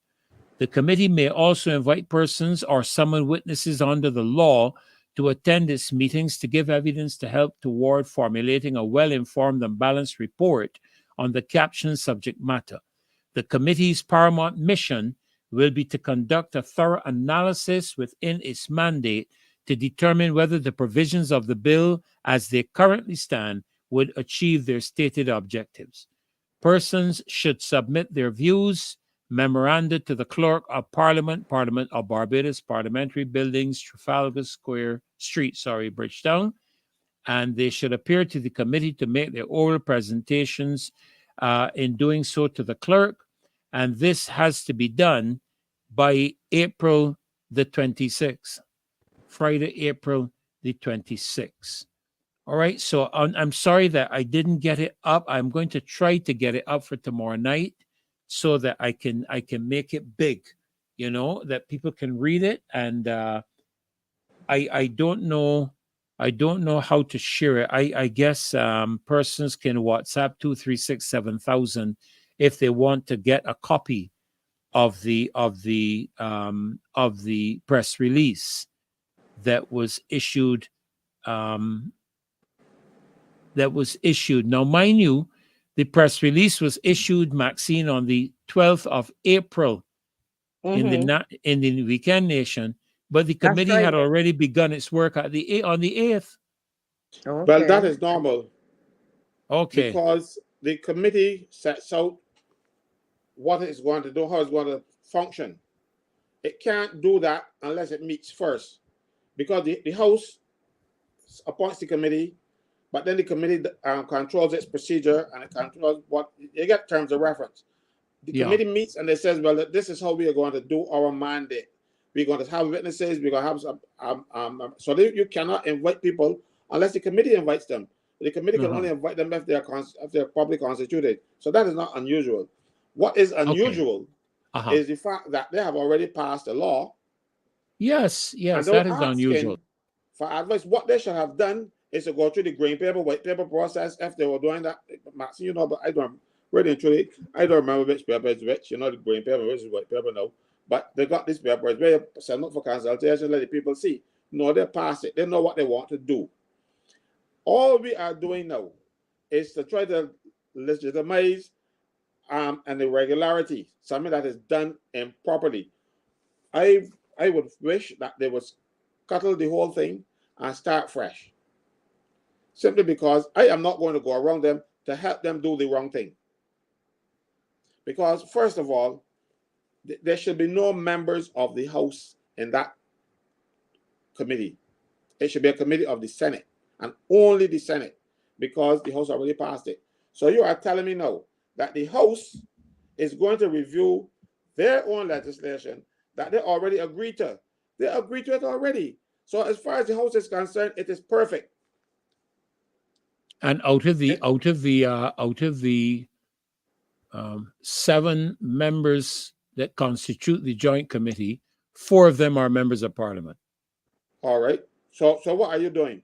You are going into a situation now where a Senate committee has more people from the other place than from in the Senate. It is a mockery.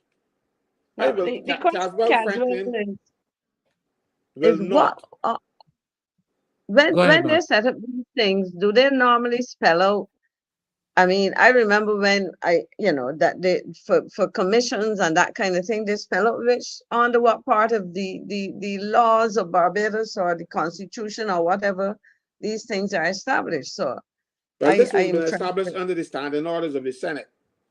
Okay. Right? But as I tell you, the Senate should only know. Send it back to the House and let the House agree. But they haven't been sent back to the House. when the Senate comes upon legislation that they can't agree with, they are The Senate supposed to say, well, look, they're going to send it back to the Senate and the House and say, we can't pass this for A, B, and C reasons. And then the House will say, well, we consider your things, we agree, we sending it back. Okay? And then, of course, they can pass it because nobody don't want to lose their Senate pick because, you know, the Prime Minister then appoints people in the Senate or recommend the appointment. So, and then she got 12. So, right now, I will not sit down and be part of any mockery. I will not try to legitimize this stupidity that this government is doing. This is only for show. Right now, I recently got another thing from it's called the Standing Committee, the Select Committee on Governance, supposed to be chaired by Edmund Hinkson. And he sent me a thing that we look forward to receiving your written submissions and submissions. I do not want to be in the same room with that man. So I don't know why I would be going to sit down a committee to discuss anything that they are doing. I don't have any respect for them. But well, I feel though, Caswell, that you should still send a submission in expressing that and expressing the position. I personally feel that would mean that I legitimize their behavior and I consent to the. I don't think so. I will not do it. No, I don't think so. I think you should do that. What we should be doing is striking. Well, sending that to them. Put it in the people's hands and tell them, look, these people trying to deceive you, they're trying to mislead you, and you gotta stand up and shut the country down. But you know why they can't shut them down? Because the only time the country shuts down is when you have unions. But the major unions are all bought and paid for by this administration. So we will suffer unless workers stand up for themselves. A question though, Caswell, and I'm gonna go. Sorry, I'm gonna go to what Pastor Ferdinand said just now, and the suggestion. Okay, you're saying that if you were to make a submission, you were legitimizing the committee. But if you submit something to say to you people meeting under whatever it is you say, you have no authority to meet because I am arguing that X, Y, and Z obtains, and therefore there's no legitimacy to this committee. Isn't that a reasonable sub? In other words, if let's say that that is correct, and nobody challenges the establishment and operation of this committee, and you say nothing, and then they go ahead and make decisions, you know, what is that how we should go about, or should you probably, if you have a basis as far as you're concerned for demonstrating that they shouldn't be meeting in the first place, that you should see it necessary to so communicate? Yeah. When I was a member of the Senate, I turned up for the Senate and the clerk or one of the marshals or somebody give me a document, say we debated this today. I get on foolish. I said, look, this is nonsense. I can't get a chance to read this bill. You should have sent it out. According, you got rules that say you got to send it out. And then they go out and say, well, we suspended standing order 616, whatever else, I can suspend. And they debate it without me getting a chance to read the bill first. I have to be reading the bill while the leader of government business is presenting that bill. They know what they're doing is wrong. I don't need to tell them that it is wrong. They need to know. They know that already. Telling them so. If they know that it is wrong, but they are doing wrong, as a citizen, don't you, for the record, think that it is worth the while putting that to them so that at some point in time, very early, somebody can look and say, but hold on, here's a submission from Mr. Franklin. And he's setting out all the reasons why this thing shouldn't exist because it is wrong.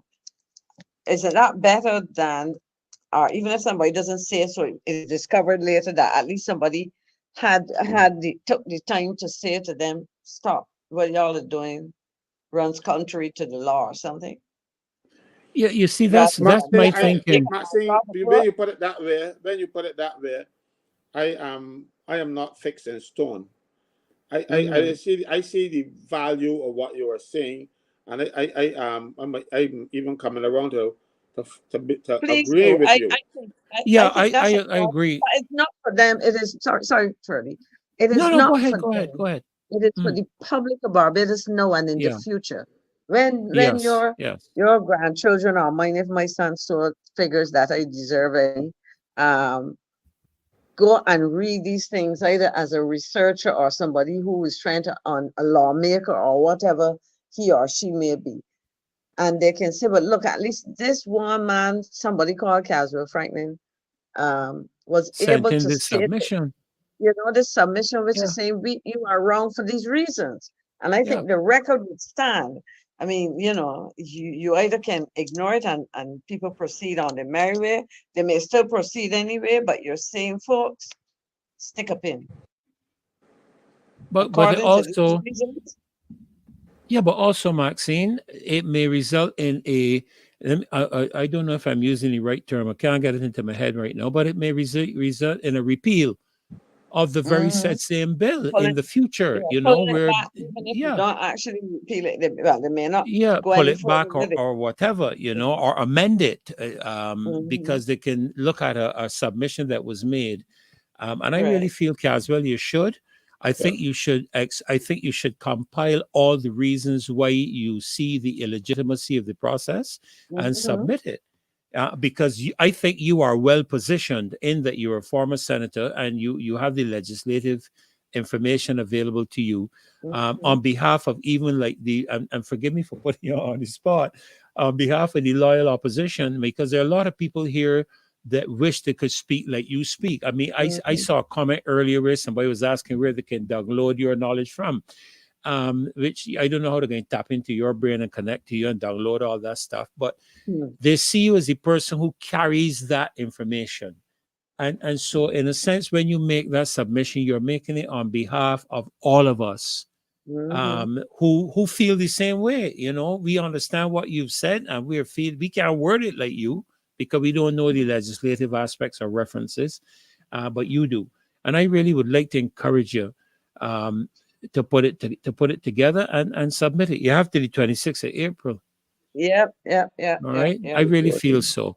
But listen, our time has run past 7 minutes. And I mean, Okay. we had a healthy session tonight earlier with you, Caswell. I was really encouraged with that, to do with all the legislative aspect, to do with the contracts and the pensions and national insurance and so on. I was hoping Kimar would have got him. Maxine, as you know, I sit as a student. Don't mind I'm hosting the show, but I often sit as a student at you all feet. I sit at your feet as former Minister of Foreign Affairs. I think you were, Mhm, and yeah. listen with interest to how things were done. And even like with Glenn and so on, I listened to how things were done, and I looked to how things are being done now, and I'm saying to myself, are these people for real? You know what I'm saying? It's just Mhm. absolutely ridiculous. And we don't have the time to raise some other things I raised earlier, Maxine. I was looking at a report from the World Bank that throws a spanner in the spokes of government submission, that things are just bustling around Barbados. They're predicted a decline for Yeah, next year, but and a at further decline for the next 2 years. following year, but Yeah, the evidence is there's no evidence. In yeah. fact, one of the things that but I would need to research it because I I am by the way, I'm scheduled to get my cataract surgery on Wednesday, so you wouldn't see me on Wednesday, otherwise you would see me with a patch over my eyes. So I will listen And we will make quietly. sure, on our end, we pray you through. That I appreciate. Oh But I will yes, listen on Wednesday. But yeah. I was listening to. I saw a clip on CBC. The new CEO of the well, he's not so new now, of BIDC, which they now call it Export Barbados or something. Yes, And export I Barbados. heard a lot of fancy words. And then I asked myself, because I've had over the years reason to interact there, working with small businesses over the years in the past and so on.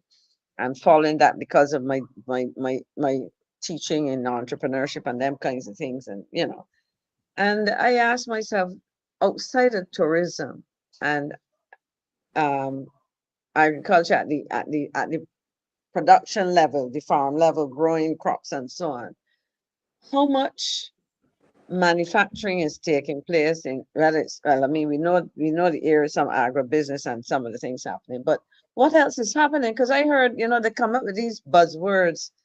Well, I can't remember all of them now, but I said, I'm gonna sit down and do some analysis of that, because when you talk about growth projections and the economy, a lot is, I don't want to say nothing is happening. A lot is missing. We used to hear furniture. We heard of problems in the furniture sector, etc. But there were things happening there. The idea that we need to find, in terms of application of science. I know that there were people looking to come into Barbados to do a number of things. I remember, may he rest in peace, one of my former university colleagues, he went on to do a PhD in Jamaica, ended up in a scientist, Dr. Rawl Hollingsworth. And I mean, he had a number of patents, and in talking to his wife, I know that we were trying some time ago for her to, because she wants to commercialize some of those things, because they were able to get hold of the patents, because he left here and went to on a postdoctoral fellowship to Michigan. I think it's Michigan State, but a university in Michigan. Don't And they get me held on fired to though, huh? Don't get me fired, because remember, we passed 10. Well, I know, so that's it. But the last, so that's Uh, what I was just saying, that that's one of the things I will work on in the coming days Good. when I'm doing my research. But the last thing I want to say, you mentioned that you were hoping Kimar would come on about a new sargassum seaweed harvester, or whatever the case may be. And the question I want to ask the minister, and I will ask this of Minister Humphrey, because he was a student of mine, and I thought him to be a fairly intelligent young man, and I would say to him that before you open your mouth, think critically about what you're saying. Now, if we are not in the sargassum seaweed season, in other words, it's not raining down on our shores, washing up on our shores, wouldn't it make sense to have proper, given that we're talking about metal, proper protection for those pieces of equipment, instead of us seeing things rusting and so on? Because I think he was trying to say, well, you guys are not serious, it's not the season when it's used. Well, show me that you have it properly protected, so that Yeah. the Yeah. parts that are there, that you have to go and find them replaced or whatever, are not left to the elements. Because you were saying, somebody say the sea one down at Arches or River Bay, which one? River One Bay, of the the additional down at one at River Bay. River Bay. And Yeah. we know we get a lot of problems down there. So you're going to tell me that it's going to be exposed to the elements, metal and sea spray? Come on, talk to me otherwise. Don't, No, we're when you come agreed. to, Agreed. explaining, you're Agreed. exposing a bigger problem or another problem. So that's what I wanted to share as you raised that. Thank you But so I'm much. Freddie, happy if she that we're gets you back Caswell, on with fired, you guys. if she Caswell, gets your you fired, closing remarks. Don't get me fired. right? If she gets you fired, you can always come to Unity. You will get good representation there. It was fired up, But not fired from the job. So, your closing remarks, Caswell. okay, Oh, dear me. just to make sure you're not fired, all I want to say is good night, and we will see you tomorrow. Yes. I want to deal with those buses and stuff because something bothers me about them. I won't get in them, Yes. but I will That's tell you fine. why. So, That's fine. That's fine. we look forward to morning. I will tell you why you won't get in one of those electric buses, Mhm. and it will be eye-opening for you. So just tune in tomorrow. I will Okay. not Yes, let sir. you down. Okay. So And I will make I sure. And I will make Stay sure I good night, pull up the Freddie. article. I'll make sure I pull the article up that it can be shown on the screen, for point of reference. Well, Maxine, it's always it's such it's really such a joy and an education listening to you guys. Thank you. I enjoyed the program. And let me say, uh-huh. everywhere I go, I am hearing young, old, intermediate, male, female, Oh, I don't see you, but I hear you. Yeah. Yeah, Yes, I hear you yes, on the Marcy Week show. And there's so much yes. you talk about economy as a buzz, there's a buzz around the show. I think people are very appreciative of the information that is shared and the Yes. position, and contrary to a few naysayers, the general thinking, and I'm talking about people across the political divide when we think in terms of political parties as well, Hmm. that as one young man said to me, and he certainly is not, I always tease him and tell him I want if I can get him to join the political party I belong to, I would tease him all the time. But he said, you know, people need to appreciate that that show is a serious production, even from the outside of the content. He's just talking about the effort and the energy Yeah. that goes into making the show happen. And I told him, look, these are serious people. Nobody pays any of you, not pays any of us to do this. You know, it is not even, as far as I know, I would have to. I don't know why Barbadians. It's not even a show that um the producers can monetize and make any money from, on like other places where you see people putting all kinds of things on YouTube and getting these audiences and making money, and influencers and this and that and the next.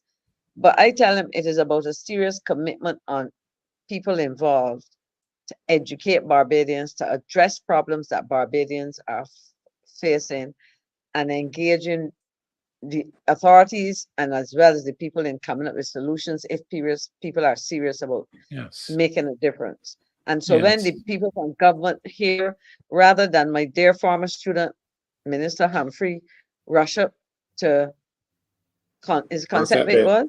Concept Concept Bay. Bay, along with the member of parliament and so on, to to kind of poo-poo the effort. Look and see what y'all are doing wrong. Yes. Yes. Absolutely. And simple thing like equipment. I mean, if I you mentioned being in foreign affairs, the Japanese taxpayers made provision for grants to Barbados and some other islands, Trinidad and Tobago, and we heard of some others. Barbados, from what my research showed me, was the first of the group to receive resources. We have to, they're watching what you're doing with their money too, Yeah. Yeah. Yeah. They are. They are. I tell you, we look. Let me tell you something. Before, sorry, I don't want We, anything again, but because what Maxine You be get said, quick. fired Be up. people quick. Be people quick. see Don't us get on me the fired street up. and all over the place, and they tell us, they give us all kinds of accolades and stuff for the show. But there's one person on the show that people don't see, but without him, we Yes. wouldn't, there would be no And I show. wanted to. Yeah. I Nobody salute seems him. I salute Dave. but Dave is there. He Dave keeps Weeks, everything Mr. going. Dave Yeah. And Weeks. without Dave, we wouldn't have a show. So I think people should recognize, even though that he is in the engine room. He's not the pilot, or anything, but he's in Well, the engine room and he got things going, and we must we appreciate what must he does appreciate him for this absolutely. show. I thank Dave a lot, because people have been asking me, "Oh, you could do your own show." I said, "No. I got No, Dave. no, no, They're doing boy. the job for me." So I don't need to do that. I can just get here and talk all of my face. So we Yes. must commend and thank Dave for the magnificent work that he's been doing to keeping the show on air, or online, or wherever we are. So thank you very much, Dave. Absolutely. Absolutely. So, I'll have to do that tomorrow night because he's not on at all. He's not even in the engine room tonight. He's in the engine room at Combermere working. Mm. School tonight, I heard that show working has with done Marcia. very well over the Yes, weekend. yes. I attended it yesterday. It was absolutely brilliant, Maxine. Absolutely brilliant and very successful. Full house yesterday, full house today. So tomorrow night, Caswell remind me to commend him, for all the work he does. Well, listen, guys, thank you all so Oh, very good much. night. It was an Good to see absolute you, pleasure sharing the gentlemen. show Yeah, with both of you tonight, particularly with you, Maxine, because I get to share thank all the you. time with Caswell, but I don't get Don't you get on the upset, show too Caswell. often. Yeah, don't get jealous. I don't have a jealous bone in my body. Okay. Okay. I'm too Well, All right. at least she thinks you're cute. Okay, so you can go to But, sleep with but that. she isn't lying. Have a good Amen. evening. Amen. But God bless you We'll see guys. Have a tomorrow. great night, and we'll see Good you night. Sure. next time. Bye-bye. Amen. God bless. Good night, loyal opposition, and thank you for Good. joining us tonight. All 1,000 and some. We got a bigger group as the meeting over at Christchurch South ended, our group numbers went back up. So obviously a number of them were there. So thank you all very much. Really appreciate you being here tonight. Good night and Good God night, bless. Good night. everybody. Good Bye-bye. Bye. All right. Oh, praise God.